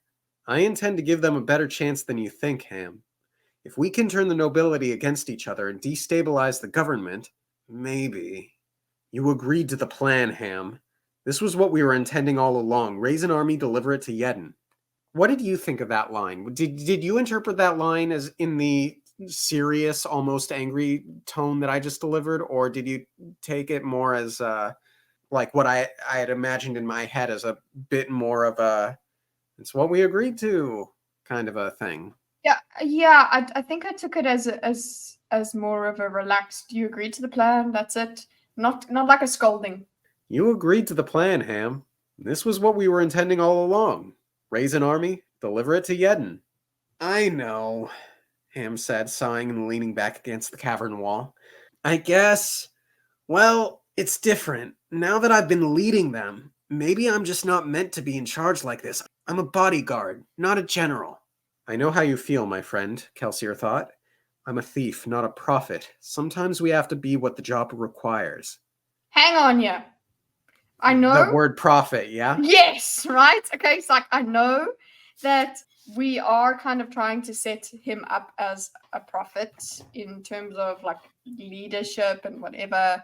So it could be that drop of a word in terms of, we're trying to set him up as this prophet-looking thing. But that does make me go, hold on, red flags. He is thinking of himself as a prophet as well. What did you do with that word? Is he using the word prophet because he's trying to say everything's gonna be fine? Or is he using the word prophet in lieu of, say, resistance leader? Savior. Or leader. Or savior, yeah. I don't like the word. I think the use of the word prophet is more in the immediate sense with regard to what he just said about everything being fine rather than a bigger... my role in all of this type situation. Yeah, I didn't even parse that meaning of it. It's just he's not a prophet. He's in that immediate context. I didn't even feel that. I went straight to the whoa, bro's talking about being a savior sort of thing. The ambiguity, it could go either way. Especially with talk of the prophets from earlier in the chapter. Exactly. So we know that the idea of prophecy is fresh in his mind. Yeah, and we do know that he is also, when we get to the end of it and whatever, there's always a surprise and things like that. Because now I don't trust him, you see? I don't trust everything that he is. So now he could be anything. So I'm just So all of the words are jumping out at me, and it's just, yeah, it's getting to me. Man, Kelsier, this Kelsier. Kelsier laid a hand on Ham's shoulder. You did a fine job here. Ham turned a questioning eye in his direction. Did fine? I brought Yedden to replace you. Dox and I decided it would be better to rotate him in as the army's commander. That way the troops get used to him as their leader. Besides, we need you back in Luthadel. Someone has to visit the garrison and gather intelligence, and you're the only one with any military contacts. A couple of things about that paragraph. Yes. One, Doxson is smart. Good Doxson call. If Yedden is going to lead, he should get into that position. Yeah, you need him to, yes. The second thought I had was, good, Ham's going back. That means we're going to get a Vin Ham scene. Yay! Yes, yeah, exciting. That was exciting for me. And I feel like I had one more thought, but it's gone. Well, I've got one that you haven't said yet, so maybe it will move things around. Kelsier lays a hand on Ham's shoulder, and he's doing the same sort of thing that he did with the other soldiers. You did a fine job here. Like I don't know. It could be both. It could be Kelsier, genuine Kelsier, saying, "No, you really did do a good job." But I'm like, stop throwing him a bone in this way. It's like, I don't know. It was. Because it just comes immediately after him kind of doing that to the soldiers. I don't like him doing it to Ham. And also Ham, you know what? Just another note going a little bit further back in terms of Ham's feelings towards the army. There you go. Is that he actually, the way he says, I'm not, maybe I'm just not meant to be in charge like this. It's actually like, it's because he is meant to be in charge like that. He's really gotten into this role. Yes. And that is why he's feeling strange, because he cares about them. It's not that I wasn't meant to be in charge. It's like, I suppose you could say, oh, he's too soft, he's too attached, and that's why he isn't meant to be in charge. That's what he's trying to tell himself. But actually, it's no, you actually really are built for this, and you've found your noble cause, and you're kind of feeling like actually you do want this. It's not just a job anymore. Even though Kelsier said you agree to the plan. It's like, no, it's not a plan anymore. This is, it's gotten to Ham's heart, and I want to hear more from him. And I'm excited to have him speak to Vin about it. Yes. So I'm going back with you? Kelsier nodded. Ham looked crestfallen for a mere moment, then he relaxed, smiling. I'll finally be able to get out of this uniform. But do you think Yedden can handle it? You said yourself. He's changed a lot during the last few months, and he really is an excellent administrator. He's done a fine job with the rebellion since my brother left. I suppose. Do you think Kelsier's being honest there, or do you think he's misleading Ham? Yeah, I don't know about misleading. It's more, I mean, he's a great administrator. It's like that. Oh, he's great at admin. What a great leader. Like, that's what I mean. Like, he's organized, but we want him to be a leader. There's a difference. You need to be a good administrator, but you also need to be a good leader. So it's not very confident. I'm not very confident in this reasoning that he said. He said, oh, he's changed a bit. That's all you got for me? And I don't feel like he's lying to him. I just feel like that's not good enough. Overselling it, more like. Yeah, he's overselling it, yeah. And especially with the Yedden that we have this chapter, I'm like, no, this is not a guy that should be leading an army. This is a gullible fool. We'll get to it. We'll get to it. Because they're, Yes, we'll get to his gullible... Oh, God, yeah. I suppose... Kelsier shook his head ruefully. We're spread thin, Ham. You and Breeze are two of the only men I know I can trust, and I need you back in Luthadel. Yedden's not perfect for the job here, but the army is going to be his eventually. Might as well let him lead it for a time. Besides, it will give him something to do. He's growing a bit touchy about his place in the crew. Kelsier smiled in amusement. I think he's jealous of the attention I pay the others. That is a change! They began to walk again, leaving the practice chamber behind. They entered another twisting stone tunnel, this one leading slightly downward, Ham's lantern providing their sole light. You know, Ham said after a few minutes walking. There's something else nice about this place. You've probably noticed this before, but it certainly is beautiful down here sometimes. Oof. Yeah. Kelsier hadn't noticed. He glanced to the side as they walked. One edge of the chamber had been formed of dripping minerals. From the ceiling, thin stalactites and stalagmites like dirty icicles melding together to form a kind of banister. Minerals twinkled in Ham's light, and the path in front of them seemed to be frozen in the form of a tumbling molten river. No, Kelsier thought. No, I don't see its beauty, Ham. Other men might see art in the layers of color and melted rock. Kelsier saw only the pits. Endless caves, most of them going straight down. He'd been forced to wiggle through cracks, plunging downward in the darkness, not even given a light to brighten his way. Often he'd considered not climbing back up, but then he would find a corpse in the caves, the body of another prisoner, a man who had gotten lost, or who had perhaps just given up. Kelsier would feel their bones and promise himself more. Each week he'd found an atium geode. Each week he'd avoided execution by brutal beating. Except that last time. He didn't deserve to be alive. He should have been killed. But Mare had given him an atium geode, promising him that she'd found 2 that week. It wasn't until after he'd turned it in that he'd discovered her lie. She'd been beaten to death the next day. Beaten to death right in front of him. Wow. Yeah, that's difficult to get through. That is. So yeah, we're all frustrated with Kelsier and whatever, but here we go into his pain. We go down into this cave with him, and it's tough. You feel all of this, and it's very good writing. Yeah, the Hathsin stuff really is the highlight of this chapter. Yeah. I'm sorry, except for Ham, I really dislike the character work in this chapter. Even the dialogue doesn't seem as good as it has been in past chapters. There's a lot of exposition going on here that I think could be delivered better. I'm sorry to be harsh. I truly am. I guess it doesn't. I can feel the difference. I guess I'm not as put out by it as you are, but I can see what you mean. I can see how this, now I'm seeing on this read through with you, I am seeing how this feels like it's written in at a different time and slotted in here, because it does feel like the atmosphere is different. It maybe we'll see what the next chapter does with this.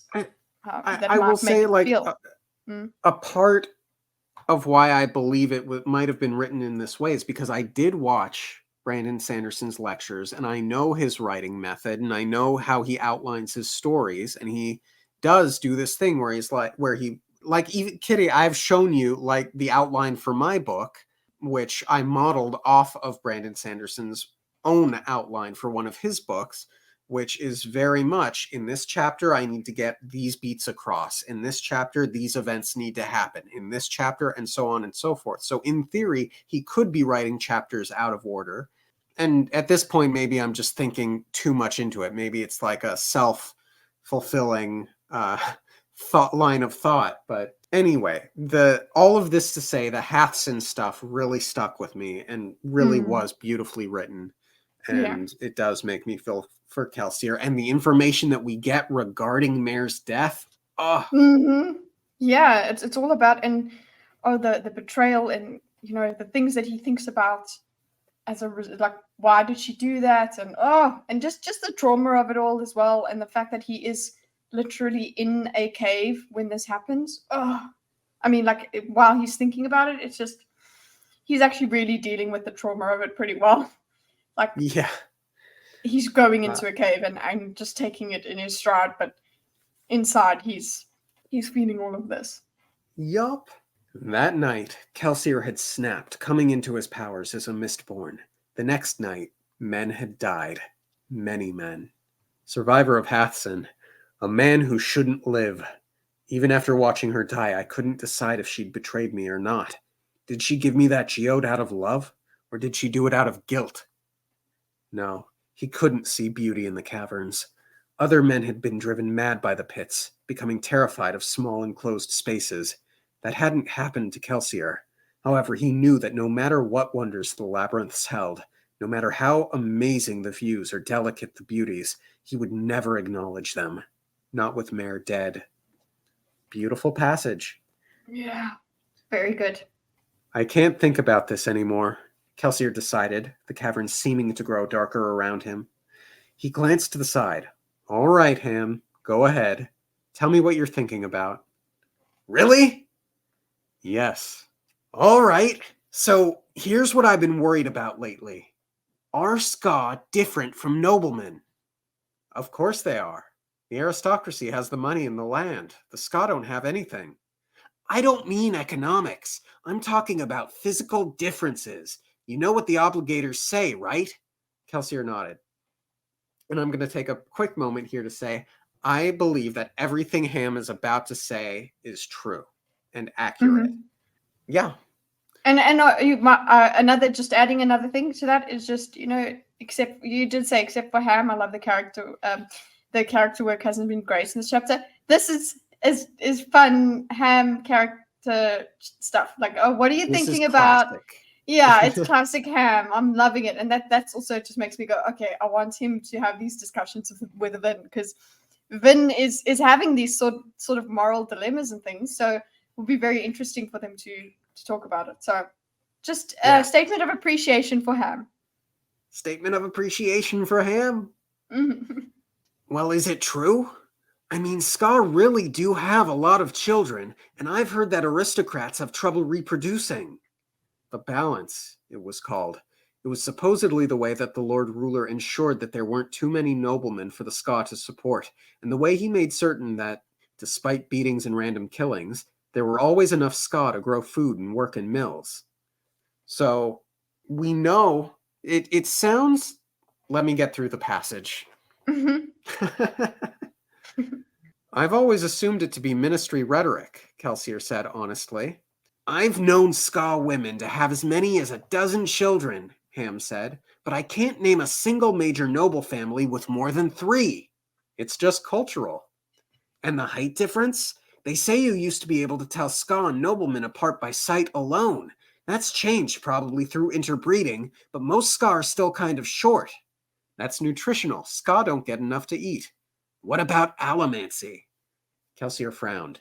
You have to admit that there's a physical difference there. Ska never become mistings unless they have aristocratic blood somewhere in their last 5 generations. That much at least was true. Okay. Ooh.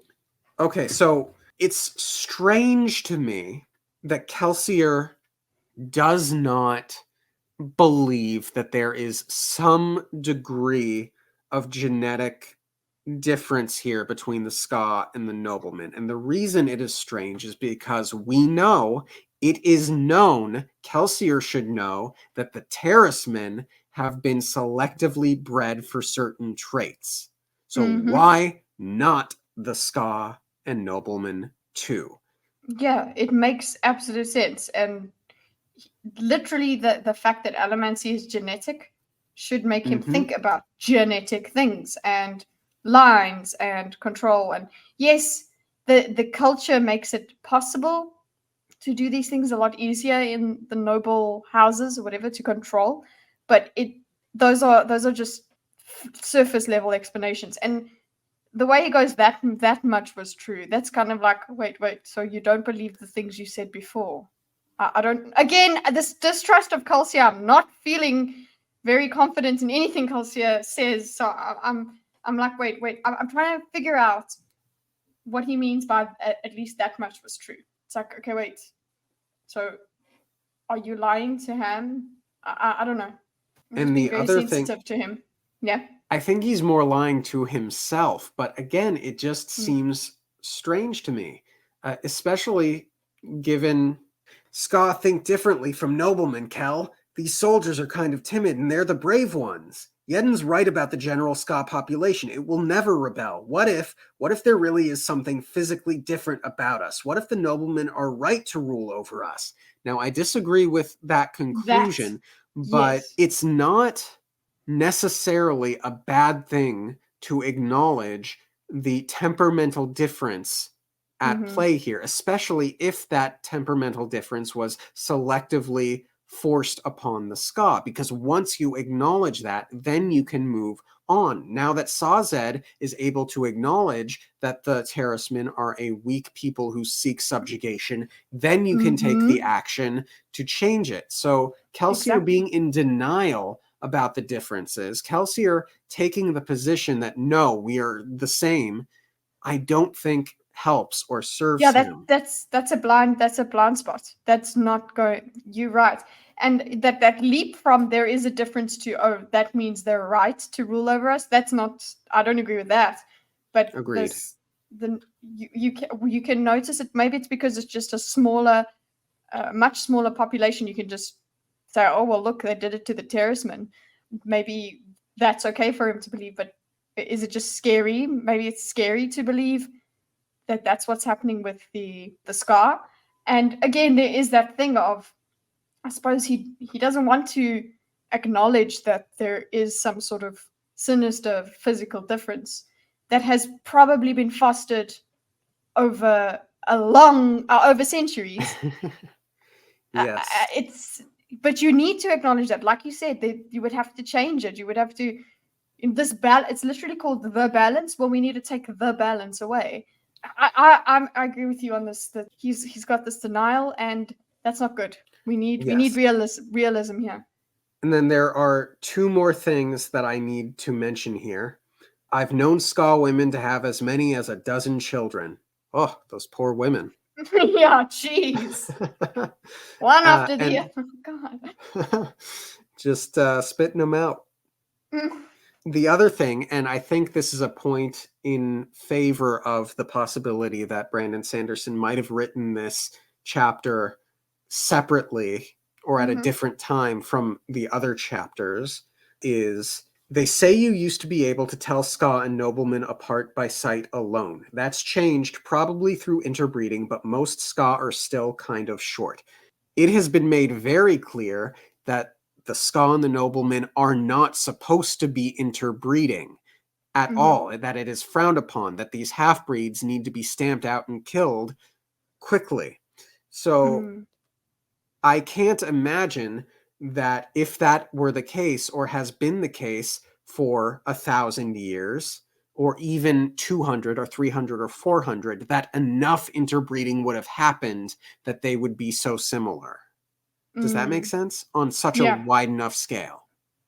Yeah, it would have to be a lot longer. It does. And there would have to be a lot more inbreeding without an actual dedicated branch of government, basically, that goes and finds these interbreeding things and stamps them out. That's been there. So I don't know what to make of that sentence, other than it feels not quite right to me. Yeah. We need textbooks from here. We need studies. Yeah. I really do hate feeling like I'm being so negative about this chapter. For those listening who are fond of it, I'm sorry. It is such a hard thing for me to try to find a balance of being critical and being positive. I really do love this book, and I'm having a wonderful time. So sorry to bring things a little bit down. No, I think it's fine. It's not like we're saying it's a horrible book. It's just this is our experience of this chapter. It feels different. True. And that is noteworthy. Ska think differently from noblemen, Kel. These soldiers are kind of timid, and they're the brave ones. Yedden's right about the general Ska population.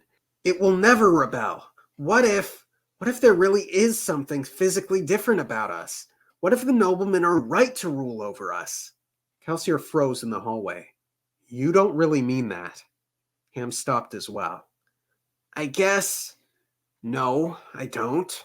But I do wonder sometimes. The noblemen have allomancy, right? Maybe they're meant to be in charge. Meant by who? The Lord Ruler? Ham shrugged. No, Ham. It isn't right. This isn't right. I know it's hard to see.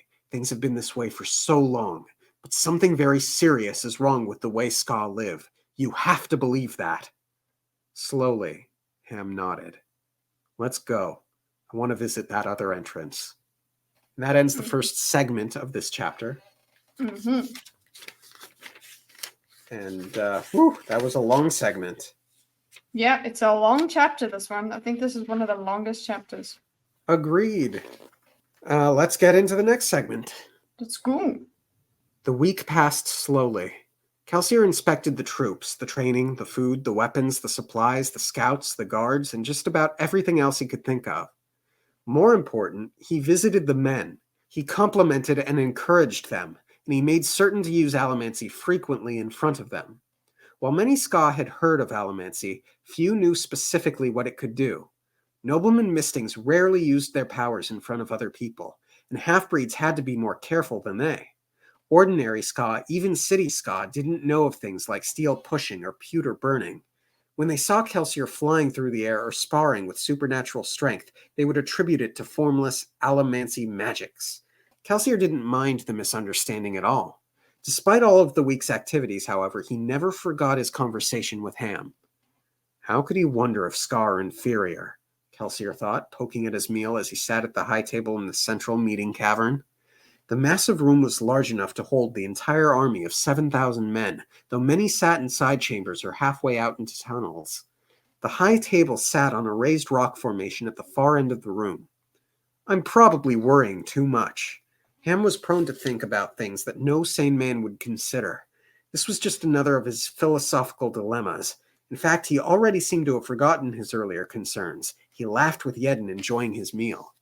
As for Yedden, the gangly rebel leader looked particularly satisfied with his general's uniform and had spent the week taking serious notes from Ham regarding the army's operation. He seemed to be falling quite naturally into his duties. Good for him. Yes, we want this. Yep. Yep. And he's taking notes and things. He's not being arrogant about it. He's Or incompetent. Yeah, incompetent. He's saying, okay, how do I do this? Cool. And he is proud of himself. That's good. There was something about the line, he looked particularly satisfied with his general's uniform, that had me a little bit nervous, but a little bit like Yedden's play acting at being the rebellion leader. He's not yeah, exactly. It's like he's not really ready. Yes, he's trying very hard, but there is this sense of, like you said, and infantilizing him, where it's just like, oh, look at him, he's so cute in his little uniform over there. Yeah. Yeah, he's really enjoying it. Yeah, and I don't know if that's Kelsier's narcissism at play because it's his perspective, or if it's because Yedden's genuinely not ready. Yeah, I don't know. Neither do I. In fact, Kelsier seemed to be the only one who wasn't enjoying the feast. The evening's foods, brought on the barges especially for the occasion, were humble by aristocratic standards, but were much finer than what the soldiers were used to. The men relished the meal with a joyful boisterousness, drinking their small allotment of ale and celebrating the moment. No food description. Continued. It's like, oh, well, we'll just give you the level of food. We're not going to talk about the actual. And still, Kelsier worried. What did these men think they were fighting for? They seemed enthusiastic about their training, but that might have been due to the regular meals. Did they actually believe that they deserved to overthrow the final empire? Did they think that Ska were inferior to noblemen? Kelsier could sense their reservations. Many of the men realized the impending danger, and only the strict exit rules kept them from fleeing. While they were eager to speak of their training, they avoided talking about their final task, that of seizing the palace and city walls, then holding off the Luthadel garrison. They don't think they can succeed, Kelsier guessed. They need confidence. The rumors about me are a start, but... He nudged Ham, getting the man's attention. Are there any men who have given you discipline problems? Kelsier asked quietly. Ham frowned at the odd question. There are a couple. I'd think there are always dissidents in a group this large. Anyone in particular? Men who have wanted to leave. I need someone outspoken in their opposition to what we're doing. There are a couple in the brig right now. Anyone here? Preferably someone sitting at a table we can see. Okay, we're building up to the problematic Kelsier, the evil Kelsier. Yes. I'm like, oh God, what is he up to? Yeah. And like I knew something bad was gonna happen. Yeah, you've have enough of a sense of what's up with Kelsier right now. What is he doing? there's a lot of manipulative Kelsier already in the chapter, and you're like, oh, now he's feeling things about this crowd, and he's got reservations about Ham, wondering about things, and it's very talking about the way it's written, you do get a sense that something is coming that is not going to make you happy. Yeah, and he's about to cross several lines. Mm-hmm. Ham thought for a moment, scanning the crowd. The man sitting at the second table with the red cloak. He was caught trying to escape a couple weeks ago. The man in question was scrawny and twitchy. He sat at his table with a hunched, solitary posture. Kelsier shook his head. I need someone a bit more charismatic. Han rubbed his chin. Then he nodded toward another table. Bilg, the big guy sitting at the fourth table over on the right. I see him, Kelsier said. Bilg was a brawny man wearing a vest and a full beard. He's too clever to be insubordinate, but he's been making trouble quietly. He doesn't think we have a chance against the Final Empire. I'd lock him up, but I can't really punish a man for expressing fear. Or at least if I did, I'd have to do the same for half the army. Besides, he's too good a warrior to discard idly. He's perfect, Kelsier said. He burned zinc, then looked toward Bilg. While zinc wouldn't let him read the man's emotions, it was possible, when burning the metal, to isolate a single individual for soothing or rioting, much as one was able to isolate a single bit of metal from hundreds to pull on. Even still, it was difficult to single Bilg out from such a large crowd, so Kelsier focused on the entire table full of men, keeping their emotions in hand for later use. Then he stood. Slowly, the cavern quieted. And at this point, I think we all know what he's going to do. And it feels really disgusting and immoral. Yeah, this is the emotional elemency that we were not. This is not about calming people down when they could panic and that could harm them. This is immoral. This is manipulation. This is not good. And he even keeps them in hand. Yeah, and just the prospect of you have someone in this situation where he's smart enough to, it says he makes like his discontent quietly, which isn't a good thing, and that is something that absolutely does need to be addressed. But to emotionally manipulate him into causing a big scene, which is what is going to happen, you can tell it from here. That's really shitty. Yeah, I don't like it. It's icky. Okay, don't do that. This is now we're supposed to just go, oh well, it's because it's for the cause, right? We're supposed to just excuse this because it's for the cause. It's for the rest of the plan. Okay, it's a sacrifice he's willing to make.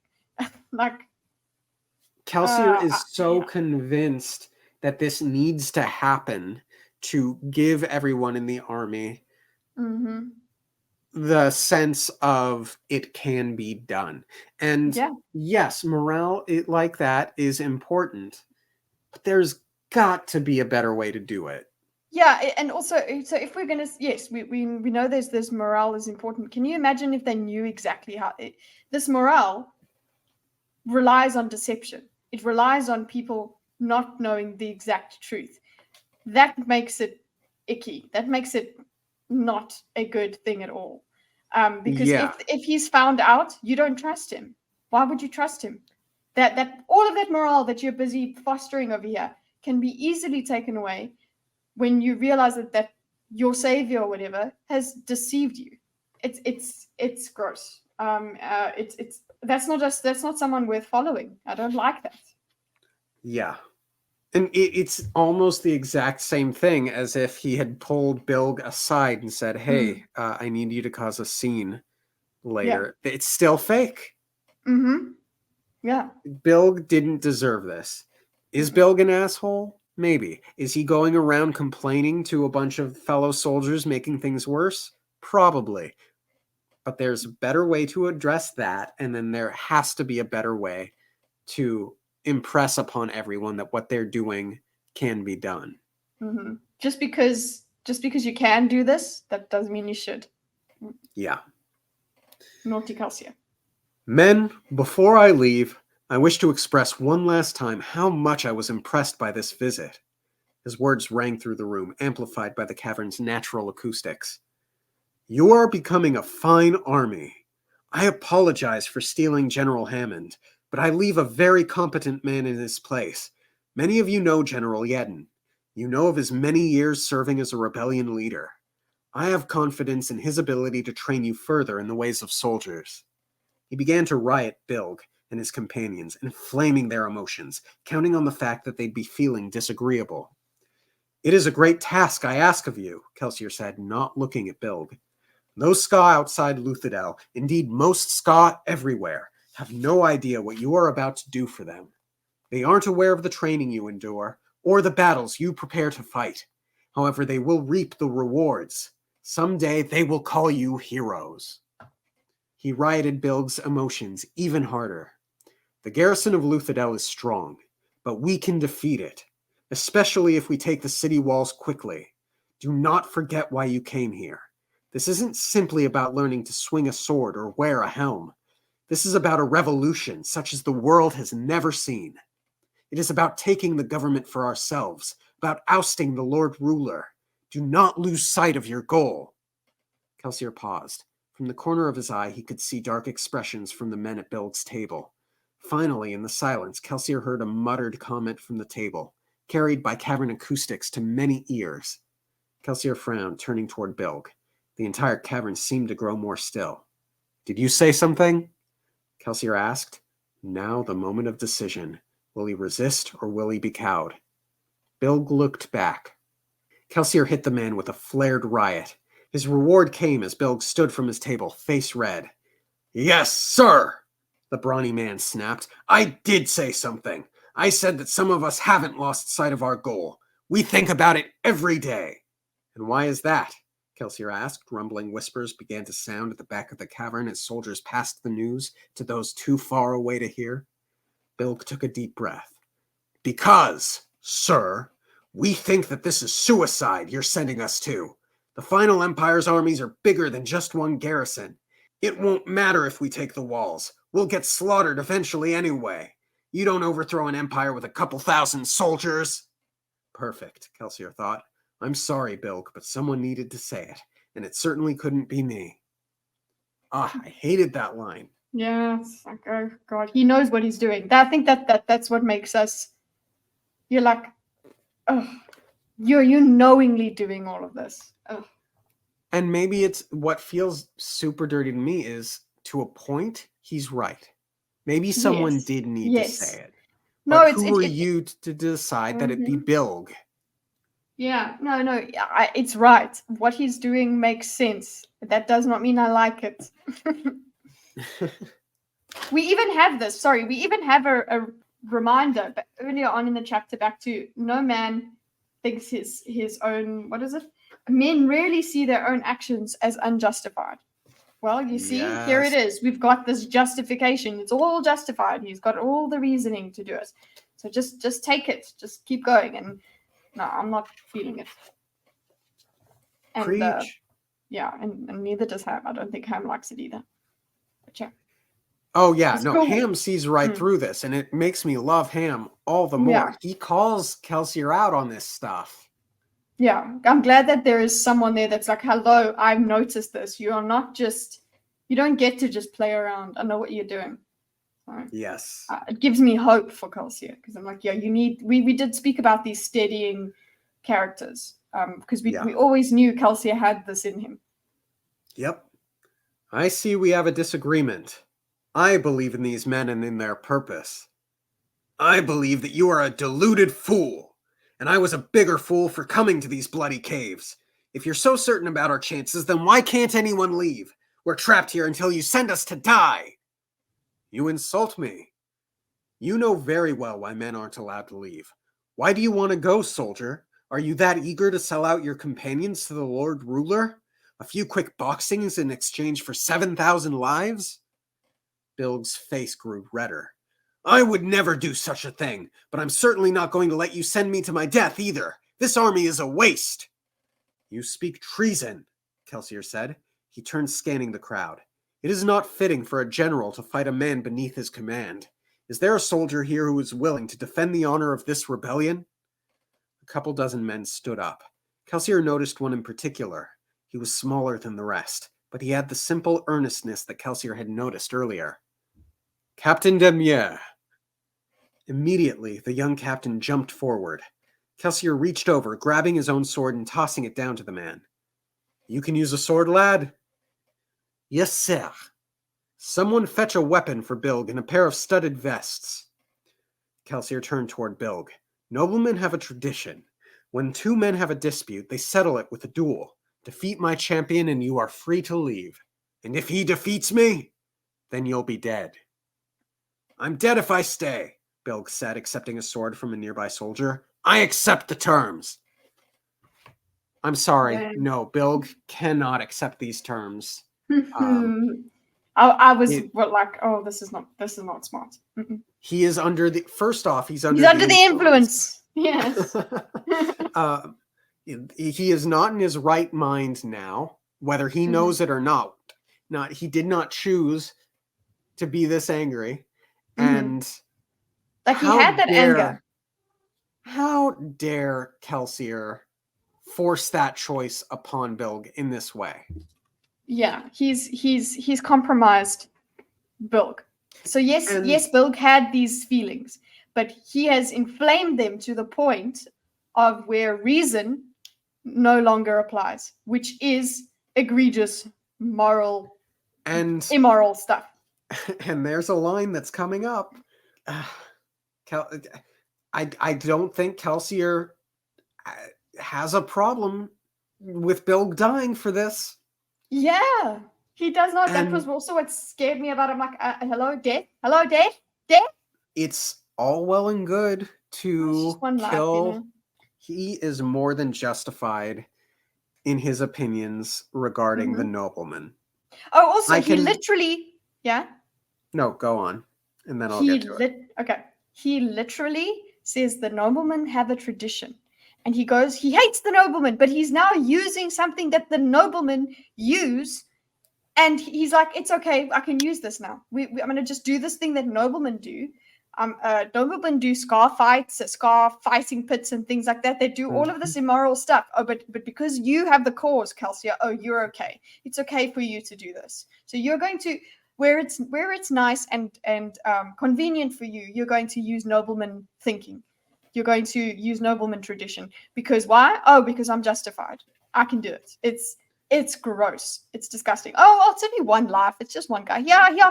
Look, Kelsier said he's sorry. I mean, he did say, I'm sorry, Bilg. I mean, he noticed. And that just makes us even more angry because we know Kelsier cares about people. And here he's not. And it is one thing to want all of the noblemen dead. It is another thing to want a ska dead for this purpose. This is a very, very different... This crosses a line. Yeah, he's crossed... this really does cross lines for us. And this is part of why, basically, the only thing Dorkus said to me this week about this chapter during the week was, I'm not happy with Kelsier. Yeah, I sent her a message like right after finishing the chapter, and I said something to the effect of, I'm really mad at Kelsier. But it's not just that this crosses a line. It just feels like it comes a little bit out of nowhere. It's one thing if Kelsier said this isn't going to be a fight to the death, but we'll put you in the brig afterwards. This is not the Kelsier of the previous chapters. I'm sorry, it's not. It feels very out of character to me. It's not all the way out of character for me. He's leaning in on this because we've seen Kelsier kill noblemen and Scar and say it's because they support the Lord Ruler. That's how he's justified it. That's true. So I'd forgotten about that. Yeah, so this is him. His ability to dismiss is in him. Yes, but I mean, yes, but Bilg is not fighting for the final empire. Yeah, there is no way. But so he copes by saying, oh well, it's because I need to use him for the end goal. He's just abstracted that. He's just said, okay, well, yeah, fine, I can't now say he's fighting for the Lord Ruler, but he's not fighting for us. He's a problem. So I can, it's fine. He's expendable. It's just an evolution of that morality that he used to cope. Like Marsh, I would wonder if what Marsh would think of this. He would not be very happy with this at all. No, he wouldn't. Kelsier nodded, waving for some men to pull aside tables and make an open space before the high table. Men began to stand, crowding around to watch the contest. Cal, what are you doing? Ham hissed at his side. Something that needs to be done. Needs to be? Kelsier, that boy is no match for Bilg. I trust him, yeah. That's why I promoted him. But he's not that great a warrior. Bilg's one of the finest swordsmen in the army. So, again, I'm being hypercritical, but the last few lines felt a little exposition-y to me. Clunky exposition, yeah. A little clunky to me. And I'm wondering, Bilg's one of the finest swordsmen in the army. Is that a little convenient for this setup? Yeah, this guy. Yeah, it is a little too convenient. The fact, and also just the fact that he's like, oh, he says it, he's one of the best. And it's like, oh, so out of all of this, he's one of the best. Oh, and also Demure, who was promoted, who actually seemed highly competent. Oh no, actually he's not really that physically competent. Oopsie. That's right. And it's like Bilg doesn't need to be a better swordsman if he's bigger, if he has the weight advantage. So why does Bilg need to be the finest soldier? Because if he is the finest swordsman here, why isn't he promoted and therefore in a better mood about things? Yes, exactly. Feeling a bit more powerful, feeling a bit more on the side of the army and things like that.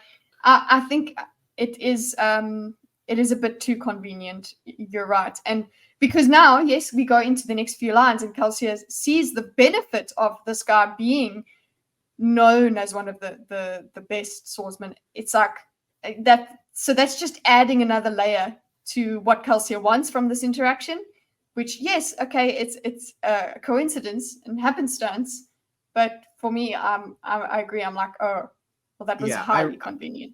I appreciate what Brandon Sanderson is doing with it, but I think he really could have relied on just the weight advantage, the size advantage.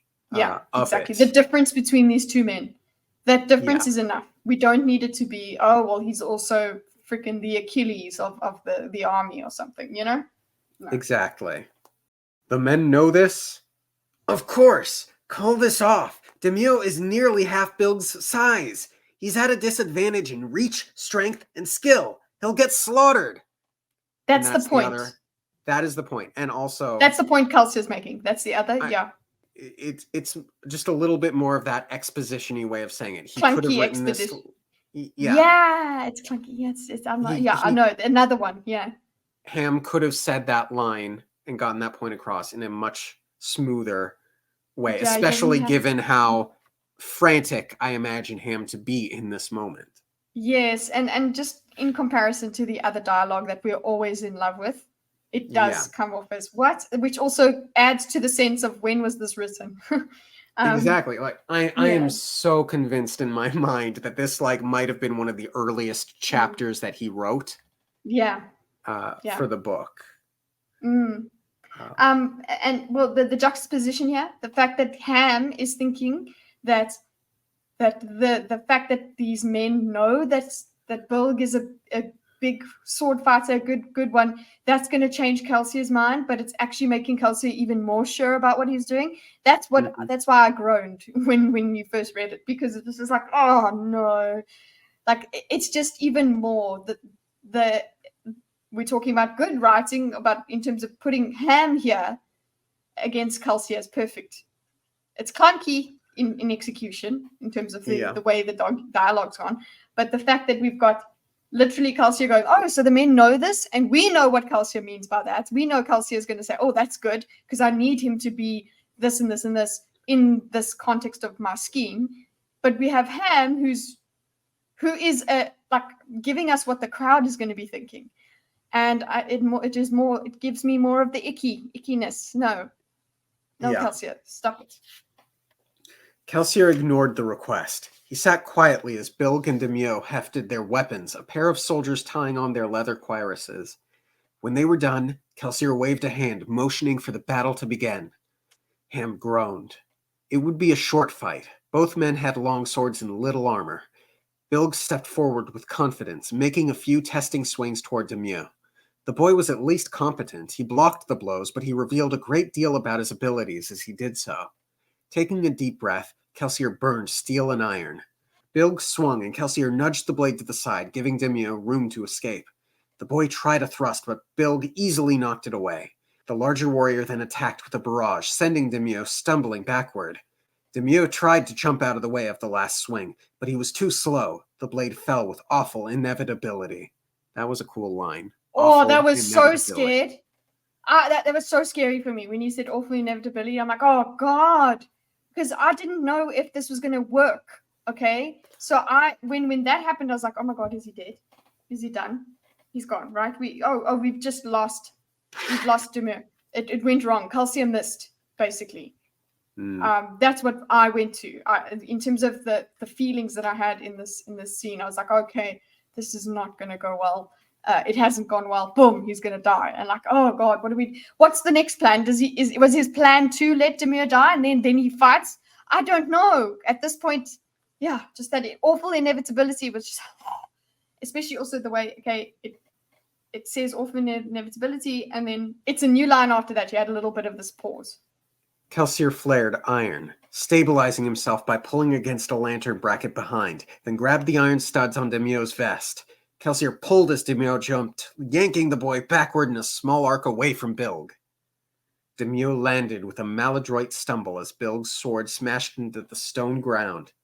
On this episode of Maladroit Watch, we got our second maladroit. Yeah, no, I was very happy with that.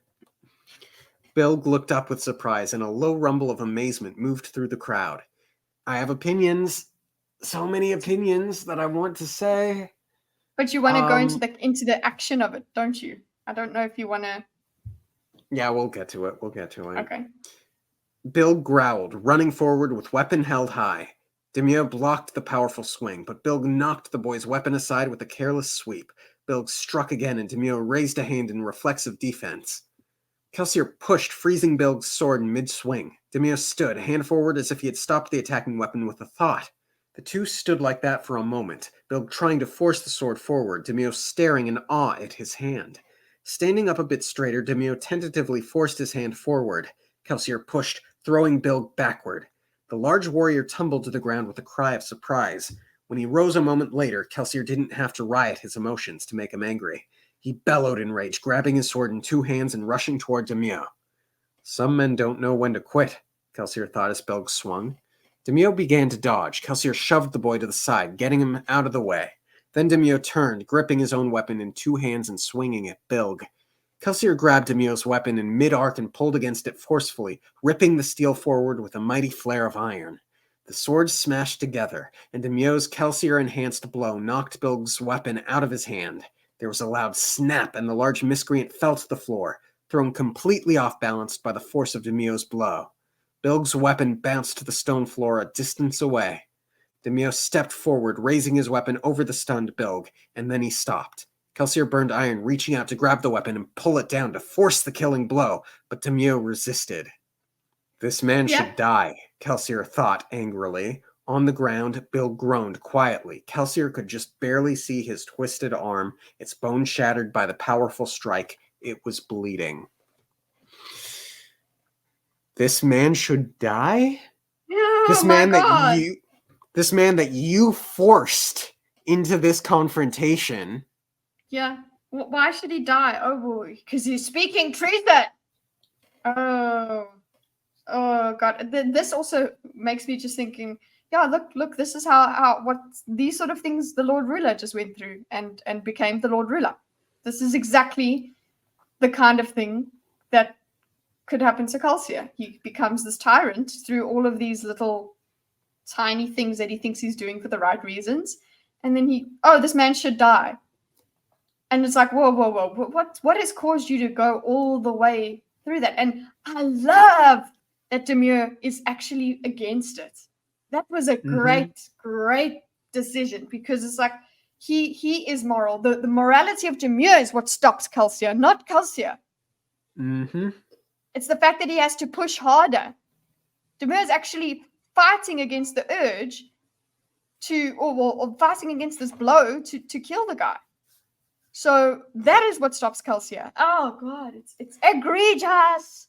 But the fact that he thinks it at all, we don't know that Bilge would have said or done this. Look, in all reality, he probably would have continued to get angry and then cause a problem, and then Ham would have put him in the brig, like the others, most likely. We don't know that he would have ever risked his life in this way. And as much as I might disagree with Kelsier's over-eagerness to kill Ska and Nobleman, who are genuinely in favor of the Final Empire or working for the Final Empire, that is not what Bilge's situation is. There is a much bigger leap that Kelsier is making here. Yeah. It's not good. Not good. And it just, back to the whole this isn't the Kelsier we know thing. I think if Kelsier if we had this chapter before the Krennic Shaw chapter, before his positive arc, I might be more okay with this moment. More comfortable. Might be more, might have fit better.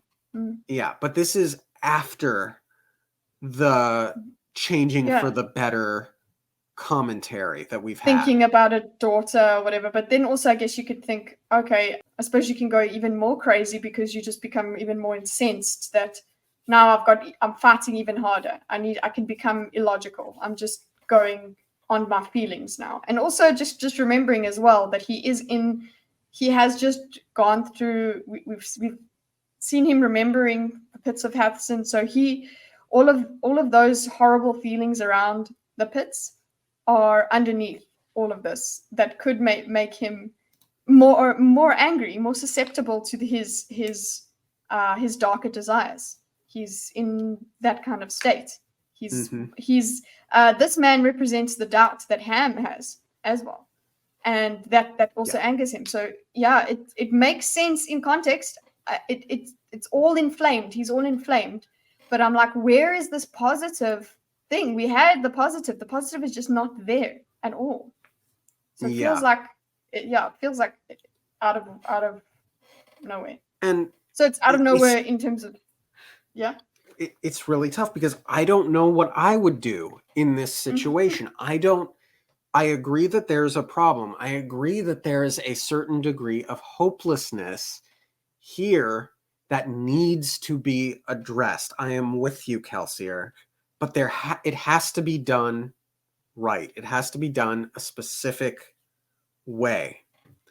And sure, it could be all well and good for me to say that, armchair viewing this world.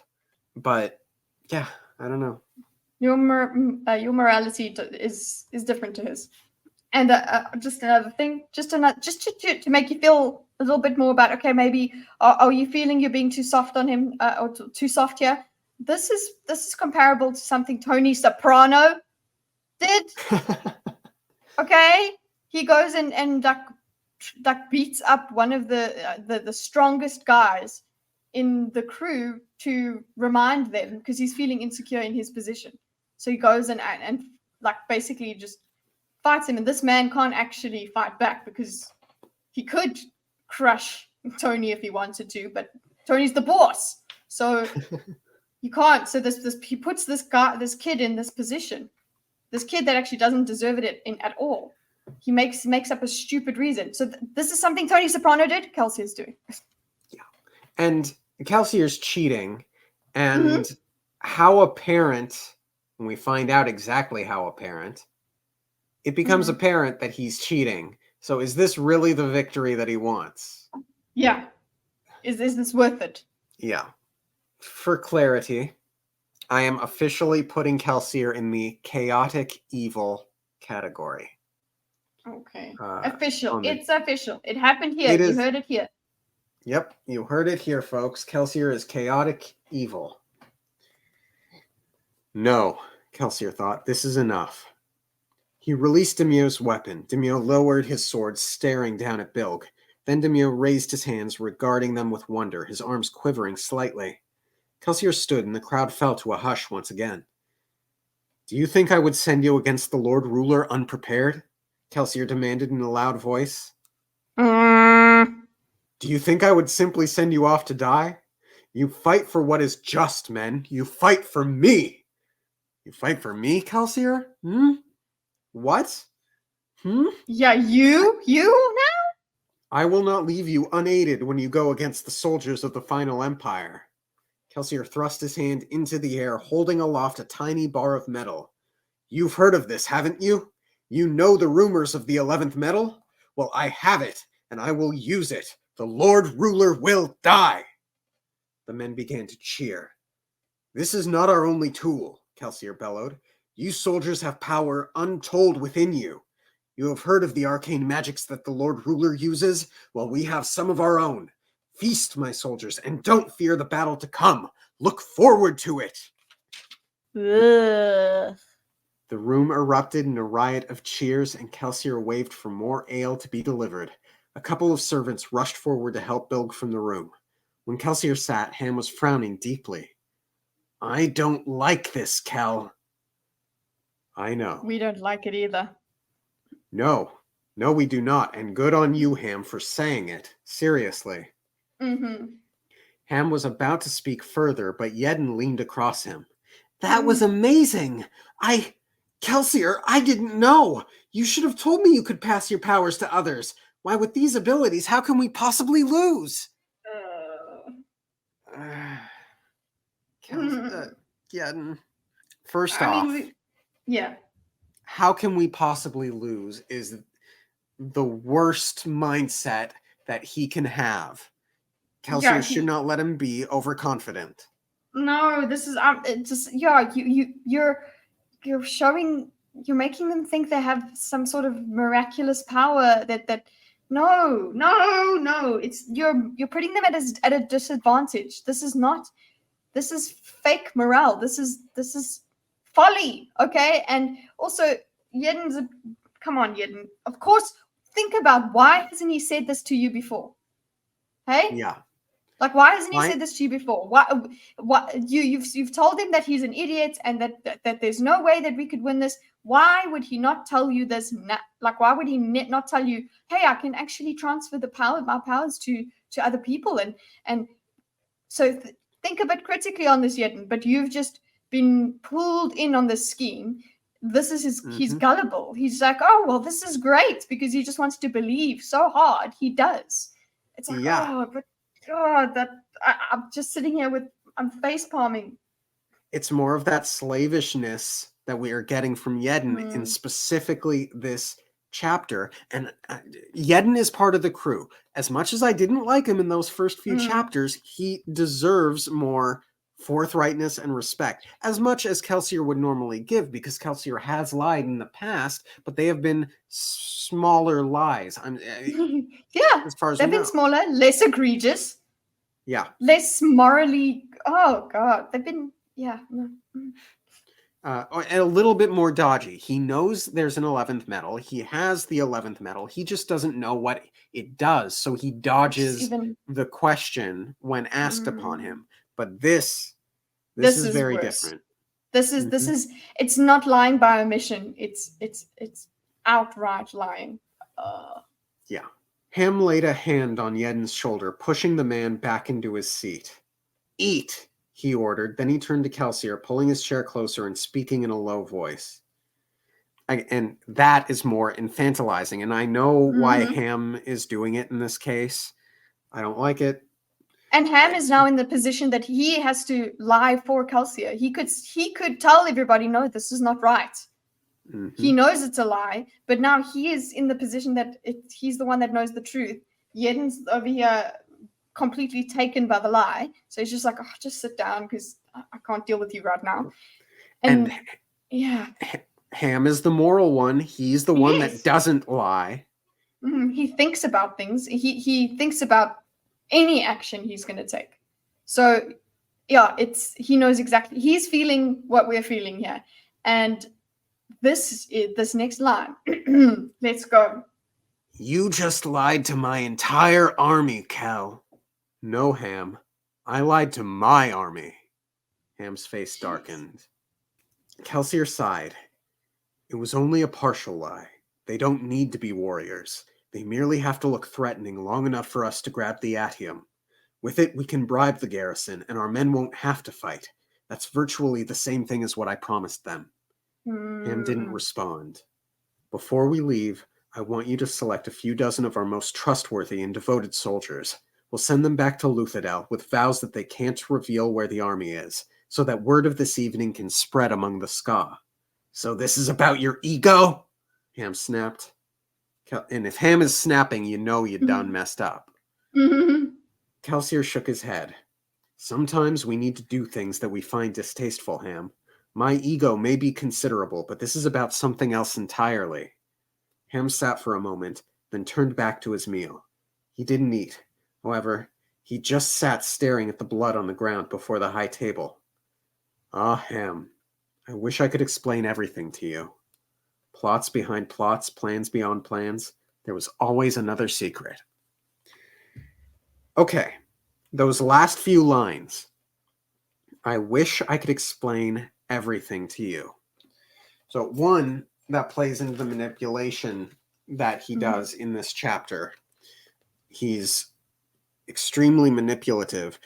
You have to hope that there's a good reason here somewhere, but we're in his POV. He shouldn't be keeping secrets from himself. And yes, I know Brandon Sanderson wants to leave some mystery for us, the reader, but you cannot hide from your thoughts. He genuinely thought this man should die, even though he's the one that instigated that and forced that upon this person, essentially. So, and here he is. Still did that.